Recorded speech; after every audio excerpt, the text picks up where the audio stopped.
পৃথিবী অপার রহস্যময়। বিজ্ঞান সেই রহস্যের জট খুলছে প্রতিনিয়ত। আজ যা অনাবিষ্কৃত তা অবিশ্বাস্যও বটে। আমাদের ডর অনুষ্ঠানে যে ঘটনার মুখোমুখি আপনি হতে যাচ্ছেন তার যুক্তিসিদ্ধ উত্তর নেই। আমরা প্রতিদিনের জীবনে ভয় বা রহস্যকে যেভাবে স্থান দিয়েছি সেভাবেই এই অনুষ্ঠান আপনার কাছে জায়গা করে নিচ্ছে। এই অনুষ্ঠানের কোনো ঘটনাই সার্বজনীন নয়। ডর মানে ভয়। ডরের ৪৯তম পর্বে আপনাদের সবাইকে স্বাগত জানাচ্ছি। আমি আরজি কিবরিয়া, সঙ্গে রয়েছে বরাবরের মতোই আমার টিম যারা থাকে। সাউন্ডে রয়েছে লোবান, অন দ্য স্পটে সুমন এবং রেহান। আজকে ডরের বন্ধু হিসেবে যাদেরকে পেয়েছি তারা মোট ৫ জন: হৃদয়, সাইফুল, বাচ্চু, রানা এবং জাহাঙ্গীর। যারা এবিসি রেডিও শুনছেন তাদেরকে আমার টিমের পক্ষ থেকে স্পেশালি ওয়েলকাম। প্রিয় শ্রোতা, ডর নিয়ে আমরা প্রথমেই যেই কথাটি আপনাদের সামনে উপস্থাপন করি, এটি কোনো বৈজ্ঞানিক প্রমাণ ভিত্তিক অনুষ্ঠান নয়, তবে ভয়ের অস্তিত্ব কিন্তু বৈজ্ঞানিক। এই অর্থে যে আপনি জীবনে কোনো না কোনোভাবে কখনো না কখনো আপনি ভয়ের মুখাপেক্ষী হয়েছেন। পৃথিবীতে অনেক কিছুই ঘটে যার বিজ্ঞান সিদ্ধ কোনো উত্তর নেই।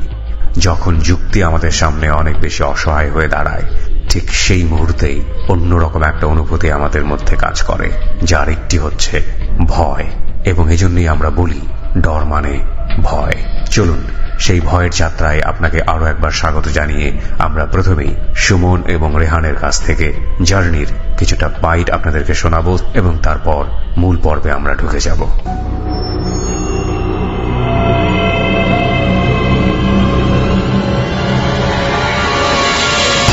ডর মানে ভয়।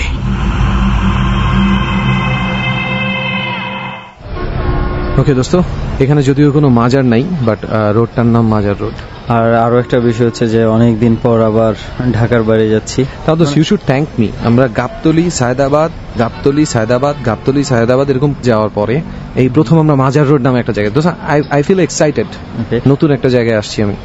এই জায়গাটাতে আমি অবশ্য আগে আসছি, কিন্তু আমি এক্সাইটেড হচ্ছে ওইটা ভেবে যে তুই যে জায়গাটাতে নিয়ে যাচ্ছিস, নলডাঙ্গা, যে ঘটনা শুনছি ওইটা শুনে এক্সাইটেড। তবে একটা বিষয় হচ্ছে যে আমরা গত কয়েক এপিসোড যাবত রেকর্ডগুলো আমরা ঢাকার ভেতরেই হয়েছিল, রাইট? এবার আমরা আবার একটু সেই ঢাকা শহরের বাইরে, এবার অনেক দূরে যাচ্ছি, প্রায় আমরা বর্ডারের কাছাকাছি চলে যাচ্ছি। হ্যাঁ, অনেক দূরে। সেটা মানে মূলত লোকজন কালীগঞ্জ এলাকাটা খুব ভালোভাবে চেনে, ঝিনাইদার মধ্যে পড়েছে। এটা মানে যশোর ডিস্ট্রিক্ট হিসাবে যশোরের মধ্যে। তোর এই রচনা শুনতে গেলে বাস মিস করবো, আগে বাসের ব্যবস্থা করো। কিভাবে আমরা বাসের ভিতরে আমি রচনার দ্বারা শিখাইতেছি আজকে কেমনে কেমনে লিখতে হয়। এইখানে ভূমিকা দিয়ে শুরু হবে। এখানে ভূমিকা শুরু করছো, আর বাকি উপসংহার আমরা যশোরে যাই। শেষ হয় না ভূমিকা, তাড়াতাড়ি বাসে চলো। ঢাকার মাজার রোড থেকে বাসে করে প্রায় 4 ঘন্টা জার্নি করে আমরা পৌঁছাই যশোরের কালীগঞ্জে, যেখান থেকে কিছুক্ষণ পরেই আমরা পৌঁছে যাব নলডাঙ্গা এলাকায়।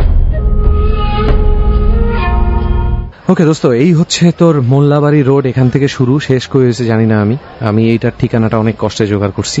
মোল্লাবাড়ি রোডের পাশে এক্সাক্ট কোন জায়গাটা দোস্ত এটা আসলে বলতে চাচ্ছি না, because there is some problem. এখানের ঘটনা তুই তো জানোস, তোরা তো বলছি, তো ওই ঘটনা অনুযায়ী আসলে এটা বলা ঠিক হবে না।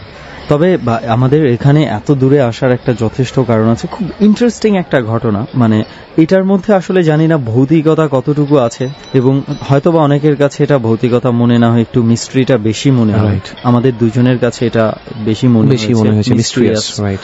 সো আমরা এই জিনিসটা আরো বেশি আমাদের ভেতরে মানে কিউরিয়াস করে তুলেছে আমাদেরকে, যে এটা অবশ্যই জানতে হবে কি ঘটনাটা এখানে। ব্যাপারটা কিন্তু মানে আমরা যে শুরু থেকে রিসার্চ এভাবে করছিলাম তা না, কিছু জিনিস আমাদের চোখে ধরা পড়ে, তারপরে আমরা রিসার্চ করতে গিয়ে আরো অনেক কিছুর মধ্যে মিল খুঁজে পেয়েছি। যাই হোক, ঘটনা কি এখনই বলবি? না, এখন কি বলবি? এখন তো টাইম পাস করছিলাম, কারণ তুই খাওয়াবি না। আমি এত দূরে নিয়ে আসলেই যশোরে রোজা রাখিস নাই? ও শিট, ঈদ তো আচ্ছা, আরো রোজা রাখতোস তুই? আরো রোজা আর কত, মানে রোজার দোহাই দিয়ে আর কত পকেট বাঁচানোর চেষ্টা করবি? ওকে, যাই হোক, মানে বুঝছি তোর আর খাওয়ানো লাগবে না। তুই আমাকে শুধু খাবারের দোকান কোথায় আছে মানে চল যাই, ওখানে একটু খাওয়া দাওয়া করে ওখান থেকে কতক্ষণ লাগবে আমাদের স্পটে পৌঁছে? বেশিক্ষণ লাগবে না, 15-20 মিনিট। হাঁটতে হবে নাকি? না না, আমরা রিক্সা চলে যাবো, যদি রিক্সা পাই, আর না পাইলে দোষ একটু। ওকে, তবে জায়গা দেখে তো মনে হচ্ছে রিক্সা পাওয়া যেতেই পারে। হ্যাঁ, বৃষ্টির কারণে একটু কাদা কাদা ভাব আছে, ওই জন্য হাঁটতে একটু প্রবলেম হবে, তবে এমনিতে রাস্তাঘাট এখানে যথেষ্ট সুন্দর। আচ্ছা, কোন দিকে যাবো সেটা বল। আমি বাম দিকে যাবো। বাম দিকে? আচ্ছা চল বাম দিকে যাই। চল। 15 থেকে 20 মিনিট পরে আমরা স্পটে গিয়ে মিট করলাম আমাদের অতিথিদের এবং ডট টিমকে।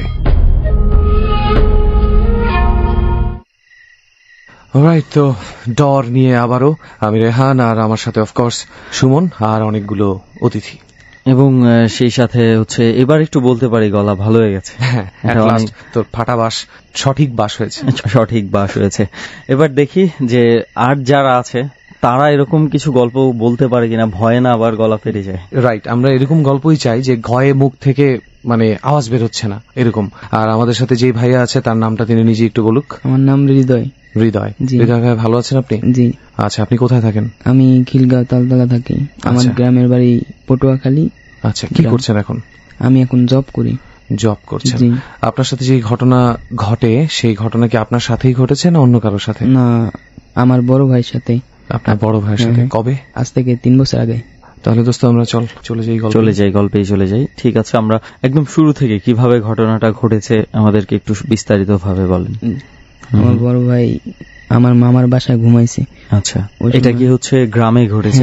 গ্রামে ঘটেছে। আচ্ছা, ওই সময় অন্ধকার ছিল, ঘুমাইছে। পর রাতে 2টা বাজে তার টয়লেট পাইছে, টয়লেটে যাইবে। আরো 2জন লোক ডাকছে, ডাকার বলছে যে আমার সাথে চল, আমি টয়লেটে যাব। ঠিক আছে, তারা আবার গেল, যে তারা প্রস্তাব করে চলে আসছে। আমার বড় ভাই আবার যাওয়ার পথে বুঝছে মাকড়সার আঁশ, দেশ গ্রামে তো থাকেই গাছের 2 সাইডে। মানে আমি একটু ক্লিয়ার করছি, আমি জানি না এটা সঠিক কিনা। মানে উনি যখন টয়লেটে যাচ্ছিলেন, ওনার যাওয়ার পথে চোখে মুখে বা শরীরে কোনো একটা আঁশের মতো লেগেছে। উনি ধরেছে যে এটা মাকড়সা, তো অনেক সময় এভাবে জাল গ্রামে এক গাছ থেকে আরেক গাছে বা করে থাকে, এগুলা হয়তো লেগেছে। জি জি। আচ্ছা আচ্ছা। তারপরে উনি এগুলা সরিয়ে চলে যায়। বাথরুম সারার পর লাইট নিয়ে আসতেছে, হঠাৎই তার সামনে কি জানে একজন দাঁড়ায় রয়েছে। তার চুল মাথাতে পা পর্যন্ত, চোখ 2টা লাল, দাঁত অনেক বড় বড়। ঠিক আছে, আমার ভাই দেখে তো পুরো একদম ওনার দিকে তাকিয়ে আছে। জি, একদম তাকিয়ে আছে। সাথে যারা আসছিল তারা চলে গেছে, তারা আগে রেখে চলে গেছে রাত 2টা বাজে। এইটার ভিতরে আমার ভাইরে মানে অনেক দাফরাদাফি করছে। আমাদের বাসার ওই বাড়ির এক কোনায় একটা পুষ্কুনি আছে, ওই যে কিভাবে আমার ভাইরে উড়াই নিছে। হ্যাঁ, আমার ভাই নিজে বলতে পারে না। তারপর আমার ভাইরে ওই জায়গায় নিয়ে ফালাইছে, নিচে নিয়ে যাবি, মেরে ফেলবে। আমার বড় ভাইয়ের সাথে এক জিন আছে, উনি আবার কলগি, উনি ইয়ার চুলটা ধরে পেতে চুল ধরে ফিকে মারছে, জায়গা তাই সে পড়ছে। ঠিক আছে। আচ্ছা, এই সাইডে আবার খালা ছিল, ওই খালে আবার আমার বাইরে নিয়ে আবার নামাইছে। ওই জায়গায় কতক্ষণ আমার ভাইরে চুবাইছে, নেওয়ার অনেক চেষ্টা করছে, তারপর পারে নাই। আমার ভাই কোন রকম উপরে উঠছে, পাও ধরে আবার টানতে আছে। ওই যে আমার ভাইয়ের সাথে যে জিনটা আছে, ওই জিনটা আর কি আমার ভাইয়ের কোমর ধরে বইছে, আমার ভাই ধরে বইছে সুপারি গাছ। ওই পেট আমার ভাইয়ের পাও ধরে টানতে আছে। আমি একটু বোঝার চেষ্টা করি, আগে জিনিসটা একটু অগোছালো আমার কাছে। প্রথমত আপনার ভাই বড় চুল এবং লাল চোখওয়ালা কিছু একটা দেখেছে। জি জি। সেই জিনিসটার সাথে তার একটা লড়াই হয়েছে। জি জি। এবং সেই জিনিসটা তাকে নিয়ে ফেলেছে একটা পুকুরে। জি, তাই তো? জি জি। ওই পুকুরে আবার একটা জিনের আবির্ভাব ঘটেছে আপনি বলছেন। জি জি। যেটা হচ্ছে আপনার ভাইয়ের সাথেই থাকে। জি জি। যে ওনার আগে থেকে ওনারা জানতো যে ওনার ভাইয়ের সাথে ওই জিনটা ছিল। আচ্ছা, তো ওই জিনটা কি এখন ওনাকে সেভ করতে এসেছে নাকি ওই জিনটা ওনাকে বিপদ ঘটাতে এসেছে? আচ্ছা আচ্ছা, হ্যাঁ, তারপরে বলেন। তারপরে উনি খেজুর গাছ ধরেছিলেন, সুপারি গাছ ধরেছিলেন। তারপর সুপারি গাছ দাপড়াদাপড়ি শব্দ না, আমার মামা আসছিল দেশে, তখন আমার মামা এই শব্দ শুনে বেড়ে এসে আয়সা দেখে আমার ভাই ওই অবস্থায় সুপারি গাছ ধরে বেবুস হয়ে পড়ে আছে, লাইট জ্বলতে আছে, বদনা পড়ে রয়েছে সাইডে, শরীরে পুরা কাদা আর পানি মাখা। ঠিক আছে, মানে পুষ্কুনি থেকে উপরে তাকে কেউ ফেলে রেখে দিয়েছে কোনোভাবে উঠিয়ে, এরকম একটা অবস্থা। হ্যাঁ, বেবুস অবস্থা পাইছে। আমার মামা দেখা জোরে চিকরে মারছে। তারপর আমরা আসছি, বাড়ির সবাই আসছে, আইসে দেখি ওই অবস্থা। আমার ভাইয়ের হাত ওই সুপারি গাছ তার সুন্দর তাই নাই, ওই জায়গায় বসে মানে তেল মাখছে। এত শক্ত করে ধরা ছিল যে আপনারা ছুটাতে পারেননি? না, মানে এবার চিন্তা করছি কিভাবে আঁকড়ে ধরেছিল, মানে বাঁচার চেষ্টাটা। আকুতি থাকলে মানুষ এভাবে আঁকড়ে ধরে। তারপর আস্তে আস্তে সকাল হয়েছে, সকাল হওয়ার পর আমরা হুজুর আনছি, হুজুর এনে ফুটো দিয়েছি, তারপর জ্ঞান ফিরছে। ঠিক ওখানে রেখেই? হ্যাঁ, ওখানে রেখেই। আমরা ঘরে উঠাইতে পারিনি। তারপর ওই জায়গাতে জ্ঞান উঠানোর পরে তারপর আমাদের কয়দিন পর আমাদের সাথে কথাটা শেয়ার করছে আর কি। আসলে কি দেখেছিলেন, জি, কি জি। হয়েছিল ওই রাতে? জি জি আসলে মানে তার মানে কি ওটা যে হচ্ছে যেই মাকড়সার জালের মতো লেগেছিল, জি, জি। আসলে তখন ওই জিনিসটার চুলগুলা জি ছিল। জি জি আচ্ছা, ওইটা অতটা আর খেয়াল করেনি আমার ভাই আর কি। Okay. বুঝতে পেরেছি। আসলে রাতের অন্ধকারে তো চুল এমনিতেই কালো, জি জি এরকম হলে দেখা যাওয়াটা খুবই সমস্যা। জি, আপনি জি। মাকড়সার জাল যে ভেবেছিলেন খুবই স্বাভাবিক, জি, এটাকে জি। মাকড়সার জাল বা এই ধরনের কিছুই মনে হবে। জি, অনেক জি। সময় গাছ থেকেও ঝুল থাকে না, হ্যাঁ, গাছের হ্যাঁ। ঝুলকে অনেক সময় এরকম মনে হয়। জি বাট মানে পরবর্তীতে ওনার সাথে যা ঘটেছে, যাই হোক, তারপরে তো এই ওনার সাথে যে একটা জিন আছে আপনি জি, জি, বলছিলেন, জি। এটা আপনারা কবে থেকে জানেন? এটা আমরা অনেক দিন আগে থেকে জানি। মানে ও কি আগেও কোনো ক্ষতি করতো বা সুবিধা করতো বা কিছু করতো কি? সুবিধা করতে আর একদিন আমার ভাই আর একদিন অন্য বাসায় ঘুমাইছে, বন্ধু বান্ধব সাথে আসলো। আচ্ছা, আমার ভাই ঘুমাইছে মাছায়, ঠিক আছে, মাছায় আমার ভাইয়ের সাথে একজন ঘুমাইছে। আমার ভাই কি করছে, রাত্রে উঠা কি আসলো নাকি, রাত্রে উঠা ঝাড়ু নিয়া তার বন্ধু বান্ধবের পিড়াইতেছে। তার বন্ধু বান্ধব নাকি নাপাক টাপা লাগছে, এই জন্য পিড়াইতেছে। ওই পিড়ানোর পর আর একজন আসলো শক্তিমান, সে ধরছে, ধরার পর বেউস হয়ে পড়ে গেছে। এইটি জানি যে আমরা তার সাথে জিনে আছি। তারপর আমরা এই ফিটে দিলাম তার মানে সাথে। এরকম ছোট ছোট ছোট ছোট অনেকগুলো ঘটনা তার সাথে অনেক, ছোটবেলা জি, থেকে জি, ঘটছে, জি, তাই তো? যেটা দিয়ে আপনারা নিশ্চিত হয়েছেন জি, যে জি। তার কাছে কিছু একটা আছে।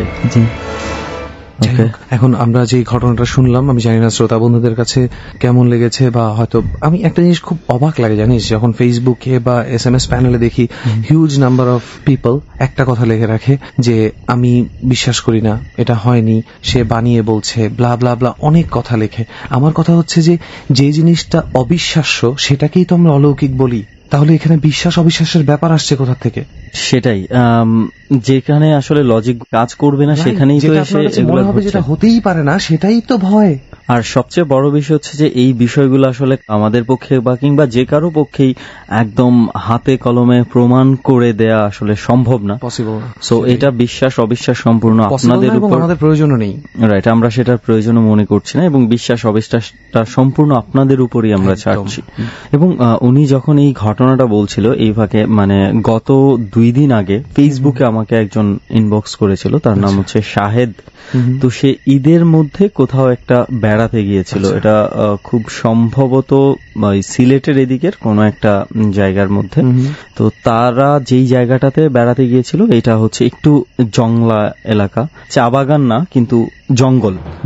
তো এবং ওইটাতে অনেকেই ঘুরতে যায়, রিসোর্ট টাইপের একটা কিছু আর কি। তো ওখানে শাহেদ যখন ছিল ওই রুমটাতে, তো ওই রুমটা থেকে খোলা একটা জায়গা দেখা যেত। তো ওই সময় আবার প্রচুর বৃষ্টি হচ্ছিল, তো এবার ঈদের সময়টা পুরো বৃষ্টিতেই গেছে। তো ও গভীর রাতে হঠাৎ ঘুম ভেঙে গেছে, তো জানালা খুলে একটু বৃষ্টি দেখছে। তো বাইরে একটা আবার লাইট দেয়া ছিল, ছোট উঠানের মতো যে ছিল, ওই জায়গাটা পুরো আলোকিত হয়ে থাকে। তো ও দেখছে যে বৃষ্টির মধ্যে একজন হাঁটাহাঁটি করছে, ছাতা বা এই ধরনের কিছু নাই, খুব অদ্ভুত ভাবে হাঁটাহাঁটি করছে, পুরো উঠানটাতে চক্কর দিচ্ছে। তো প্রথমে ও ভেবেছে যে অনেক গেস্টে আছে, হয়তো কেউ ভেজার জন্য ওখানে গেছে, যেতেই পারে। একটা সময় যায় দেখলো যে না, মানে হাঁটাটা একটু অস্বাভাবিক মনে হচ্ছে, এবং গেস্ট যারা আসছে ছোট একটা গেস্ট হাউসের মতো, মোটামুটি চিনে, চেহারা চিনে, খুবই অপরিচিত, এবং ভালো করে খেয়াল করে দেখলো যে চেহারাটা খুবই বিকৃত ধরনের একটা চেহারা, এবং সে এটা দেখে ভয় পেয়ে গেছে। তো সে তার পাশে যে রুমমেট ছিল তাকে ডেকে তুলছে দেখানোর জন্য। তো সে যখন আসছে জানালা দিয়ে তাকায় দেখে যে ওই জিনিসটা আবার নাই। তো স্বাভাবিক, ওর বন্ধু ওরে মানে ভুল দেখছে সেই বলে ঘুমিয়ে গেছে। কিছুক্ষণ পর সে যখন আবার তাকাইছে, দেখে যে ওই জিনিসটা আবার ঘোরাঘুরি করতেছে, এবং এবার ঘোরাঘুরি করছে না, একটা জায়গায় তাকায়া ওর দিকে, জানালার দিকে লুক দিয়ে তাকায় আছে। এরপরে আর ও বন্ধুরে যে ডাইকা যে দেখাবে ওটার সাহস পায় নাই, ও জানালা বন্ধ করে দিয়েছে, একদম কোন রকম ঘুমিয়ে গেছে। ঘুম কি আর হয়, রাতটা পার করেছে আর কি। সকালবেলা এই গেস্ট হাউসের যে কেয়ারটেকার ছিল তার সাথে বিষয়টা নিয়ে আলাপ হয়েছে, কেউ কি রাতের বেলা কি বের হয়েছে কিনা বা এরকম আমি একটা কিছু দেখেছিলাম। তখন ওই গেস্ট হাউসের লোকটা বলেছিল যে আপনি জানালাটা বন্ধ করে দিয়ে ঘুমিয়ে গেছেন, আপনি খুব ভালো করেছেন। আসলে এটা আমরা অনেককে বলে দেই বিষয়টা আগেই, কিন্তু ঈদের মধ্যে আসছে অনেকে হয়তো বা ভয় পেয়ে যাবে, এই জন্য আমরা বলি না এই বিষয়টা। এইখানে মানে এরকম প্রায় রাতের বেলা এরকম কিছু একটা দেখা যায়, এটার সাথে ওরা ইউজ টু। আচ্ছা, মানে ওই এলাকার লোকজন জানে যে এটা হচ্ছে, এটা জানে, এবং গেস্ট হাউসের যারা আছে ওরা অনেক সেভারাল টাইম দেখেছে এটা। আচ্ছা, এই ছিল আর কি, মানে ওনার কথাটা শুনেছি। রাতের বেলা এরকম কিছু এনভায়রনমেন্ট থাকে, ইভেন কেউ যদি গ্রামে রাতের বেলা মানে বৃষ্টি হচ্ছে বাইরে তাকায় দেখে, একটা নর্মাল জিনিসও অনেক অদ্ভুত রকম মনে হয়। পরিবেশটাই এরকম থাকে যে ভয় পাওয়ার মতো, ছোটখাটো জিনিসে অনেক ভয় পাওয়া যায়। আসলেই তাই। আমি একটা ঘটনা আমার মনে আছে, সেটা ঘটেছিল সামি নামে একটা ছেলের সাথে। সে থাকে চট্টগ্রামে, কক্সবাজার পার করে কোথায় যেন একটা জায়গায় গিয়েছিল ঘুরতে আর কি। মানে ওই জায়গাগুলোতে সচরাচর ঘুরতে যারা যায় তারা যায় না, যারা খুব কাছাকাছি থাকে তারা হয়তো হাঁটাহাঁটি করতে করতে চলে যায়। তো যাই হোক, প্রচন্ড বৃষ্টির মধ্যে সে রাস্তার এই পারে দাঁড়িয়ে গাড়ি খুঁজছে, কোনো একটা টমটম বা কিছু একটা পেলে সে চলে যাবে। তো এমত অবস্থায় সে দেখতে পাচ্ছে একটা মেয়ে সামনে, মানে বড় জোর 13-14 বছর বয়স হবে। সে একটা লাল কালো মেশানো একটা জামা পরা তার কথা অনুযায়ী, এবং মেয়েটা সে দেখতে পাচ্ছে কাঁদছে, ওই বৃষ্টির মধ্যেই সে কাঁদছে দেখতে পাচ্ছে। এবং প্রতিবার যখন মানে একবার দেখতে পাচ্ছে একবার নেই হয়ে যাচ্ছে মেয়েটা, আবার তাকাচ্ছে আবার দেখতে পাচ্ছে আবার মনে হচ্ছে নেই, আবার যখন আছে মনে হচ্ছে ততবার কিন্তু আগের চেয়ে একটু কাছে। হ্যাঁ, এবং কাছে আসতে আসতে একটা পর্যায়ে ওই ছেলেটা ভয়ে দৌড় মেরে চলে যায়, পেছন দিকে দৌড় মেরে জঙ্গলের ভিতরে চলে যায়। ডর মানে ভয়। আপনারা শুনছেন ডর, এবিসি রেডিও FM 89.2 এ। আমি আরজে কিবরিয়া রয়েছে আপনার সঙ্গে। প্রিয় শ্রোতা, আপনারা আজকে শুনছেন হৃদয়, সাইফুল, বাচ্চু, রানা এবং জাহাঙ্গীরের জীবনে ঘটে যাওয়া অধিভৌতিক ঘটনা। তাদেরকে নিয়ে আমাদের ডর চলছে। আরজে কিবরিয়া, সুমন, রেহান এবং সাউন্ডে লোবান এই টিমকে সাথে করে। প্রিয় শ্রোতা, ডরে যদি আপনি অংশগ্রহণ করতে চান আমাদেরকে ফোন করুন। আমাদের ফোন নাম্বারটি হচ্ছে 09613892892। এখানে ফোন করার পরে আপনি যে নির্দেশনা শুনতে পাবেন সেই অনুসারে আপনার কথাগুলো রেকর্ড করবেন। আমরা আবারও ফিরব ডরে মাত্র 3 মিনিট পর। ডর।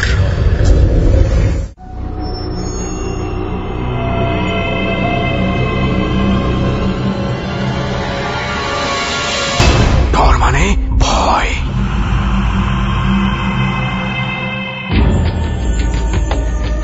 3 মিনিট পর আরো একবার স্বাগত ডরে। কিবরিয়া রয়েছে আপনাদের সঙ্গে, শুনছেন আমার অনুষ্ঠান ডর, এবং অন দ্য স্পট থেকে রয়েছে সুমন ও রেহান, সঙ্গে রয়েছে সাউন্ডে লোবান। প্রিয় শ্রোতা, আপনারা আজকে শুনছেন হৃদয়, সাইফুল, বাচ্চু, রানা এবং জাহাঙ্গীরের জীবনে ঘটে যাওয়া অধিভৌতিক ঘটনা। যাদের জীবনে ঘটে যাওয়া অধিভৌতিক ঘটনাগুলো আমরা ধারণ করেছি, এবং এই অনুষ্ঠানটি কোনোভাবেই অনুকরণীয় নয়। অনেকেই এই অনুষ্ঠানটির আদলে রাতের বেলা হয়তো এরকম কোনো কিছু করতে যেতে পারেন। তাদের সবার উদ্দেশ্যে আমরা বলতে চাই, please do not try this at home, because এই অনুষ্ঠানটি যারা করেন তারা এক্সপার্ট এবং তাদের সাথে থাকে সম্পূর্ণভাবে নিরাপত্তার জন্য একটি টিম। সুতরাং সেই জায়গাটি থেকে আপনি ব্যক্তিগতভাবে এমন কাজ ভুলেও কখনো চেষ্টা করতে যাবেন না। প্রিয় শ্রোতা, আমরা আবারও ফিরছি ডরের সেই জায়গাটিতে যেখানে আমরা ছোট্ট একটা বিরতি নিয়েছিলাম। ডর। প্রতিবার যখন মানে একবার দেখতে পাচ্ছে একবার নেই হয়ে যাচ্ছে মেয়েটা, আবার তাকাচ্ছে আবার দেখতে পাচ্ছে আবার মনে হচ্ছে নেই, যতবারই তার নেই মনে হচ্ছে আবার যখন আছে মনে হচ্ছে ততবার কিন্তু আগের চেয়ে একটু কাছে। একটা পর্যায়ে ওই ছেলেটা ভয়ে দৌড় মেরে চলে যায়, পেছন দিকে দৌড় মেরে জঙ্গলের ভিতরে চলে যায়। তখন ওইখানকার এলাকার লোকজন আছে আর কি, তারা যথেষ্ট সাহসী, তারা ওখানে বসে হয়তো তাড়ি খাচ্ছিল আর কি। এই ধরনের লোকরা খুব ওকে নিয়ে হাসাহাসি করে যে কি দেখা কি ভয় পাইছেন আপনি, কি চলেন আমরা যা সবাই মিলে একসাথে দেখবো। তো সবাই মিলে গিয়ে ওখানে ওই মেয়েটাকে পায়, মেয়েটা কাঁদছে ওখানে বসেই, ওটা পেয়েছে। এবং মজার ব্যাপার হচ্ছে প্রতিবার যে মেয়েটাকে সে দেখতে পাচ্ছিল, প্রতিবার হচ্ছে এক একটা বাস বা গাড়ি যাচ্ছিল, সেই আলোতে বারবার সে মেয়েটাকে দেখতে পাচ্ছিল, মাঝখানে সময়টুকু সে দেখতে পাচ্ছিল না। এবং মেয়েটা এগিয়ে আসছিল হেল্পের জন্যই। মেয়েটা অ্যাকচুয়ালি হারিয়ে গেছে, আশেপাশেরই কোনো একটা এলাকার সে মেয়ে। এখন ব্যাপারটা হচ্ছে ও যদি আবার ফেরত না আসতো, এটা কিন্তু একটা ভূতের ঘটনা হয়েই যেত, তাই না? আমরা কিন্তু এই গাড়ির লজিকটা খুঁজে পেতাম না, কারণ আমাদের মাথায় তখন আসেনি। এভাবেই আমাদের শ্রোতা বন্ধুরা অনেক কিছু কনফিউজড করে ফেলে। আমরা কিন্তু 100% লজিক্যাল চেষ্টা করি একটা কিছুকে লজিক্যালি দাঁড়া করানোর জন্য, তারপরে ভয়ে যাওয়ার জন্য। ওকে, যাই হোক, আমরা অনেক কথা বলে ফেললাম এই ফাঁকে। আমরা আসলে শ্রোতা বন্ধুদের কথাই বলেছি, কেউ হয়তো সরাসরি আসতে পারে না বলে ফেসবুকে আমাদেরকে ইনবক্স করে ঘটনাটা লিখে পাঠায়, তো সেখান থেকে আমরা কিছু ঘটনা আপনাদেরকে শেয়ার করলাম। তো এবার আবার যাই আমরা হৃদয় ভাইয়ের কাছে। আর কোনো ঘটনা কি আছে আপনার? জি, আর একটা ঘটনা আছে, সেটা আমার সাথে আর আমার সাথেই ঘটেছে। জি, আর আমার ফুফাতো ভাইয়ের সাথে।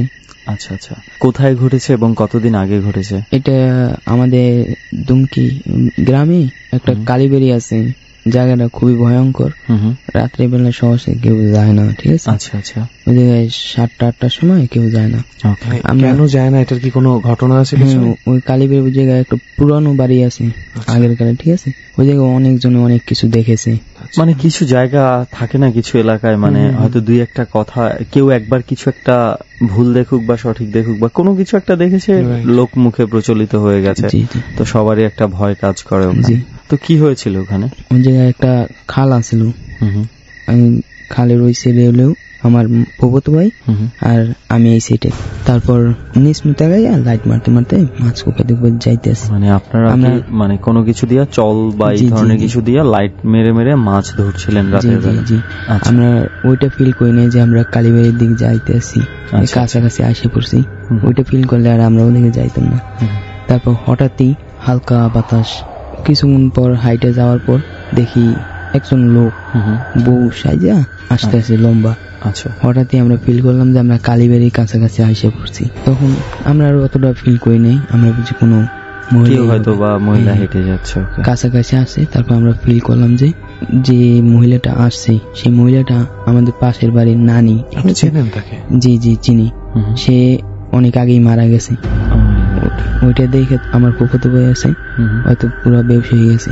আমি তো ওইটা দেখে পুরো চিৎকার করলাম। পাশে একজন লোক আছিল অনেক দূরে আর কি, চিৎকার শুই না, সে দূরে আসছে লাইট নিয়ে। আচ্ছা, লাইট নিয়ে আসার পর ওই বাতাসও কমে গেল, উনি উধাও। যে নানিকে দেখতে পাচ্ছিলেন আর দেখা যাচ্ছে না, আর দেখা যাচ্ছে না। তারপর আমরা ফুফাতো ভাই আছে, ওকে উস্কে নিয়ে তারপর বাড়িতে চলে গেলাম। আচ্ছা, পুরো 1 মাস অসুস্থ আছিল ওই ভয় থেকে, অসুস্থতাটা। যদি এখানে মানে রেহান একটা জিনিস হচ্ছে যে ওনারা যদি খেয়াল না করতো কে আসছে কিংবা লোকটা যদি এগিয়ে না আসতো তাহলে কি হতো? আসলে মানে আমি জানি না এই ব্যাপারগুলো আসলে এই কারণেই হয়তো ভৌতিক। মানে আমার কাছে সবচেয়ে অবাক লাগে জানিস, মানে ওই যে সবসময় তোরে আমি বলি দোষ, কোনো মোটিভ খুঁজে পাই না, মানে ওনাদেরকে ভয়টা কেন দেখালো। যাই হোক, সেই জন্যই হয়তো এটা ভৌতিক এবং মানে রহস্য থাইকেই যায়। তো যাই হোক, তো হৃদয় ভাই এই ছিল আপনার ঘটনাগুলো।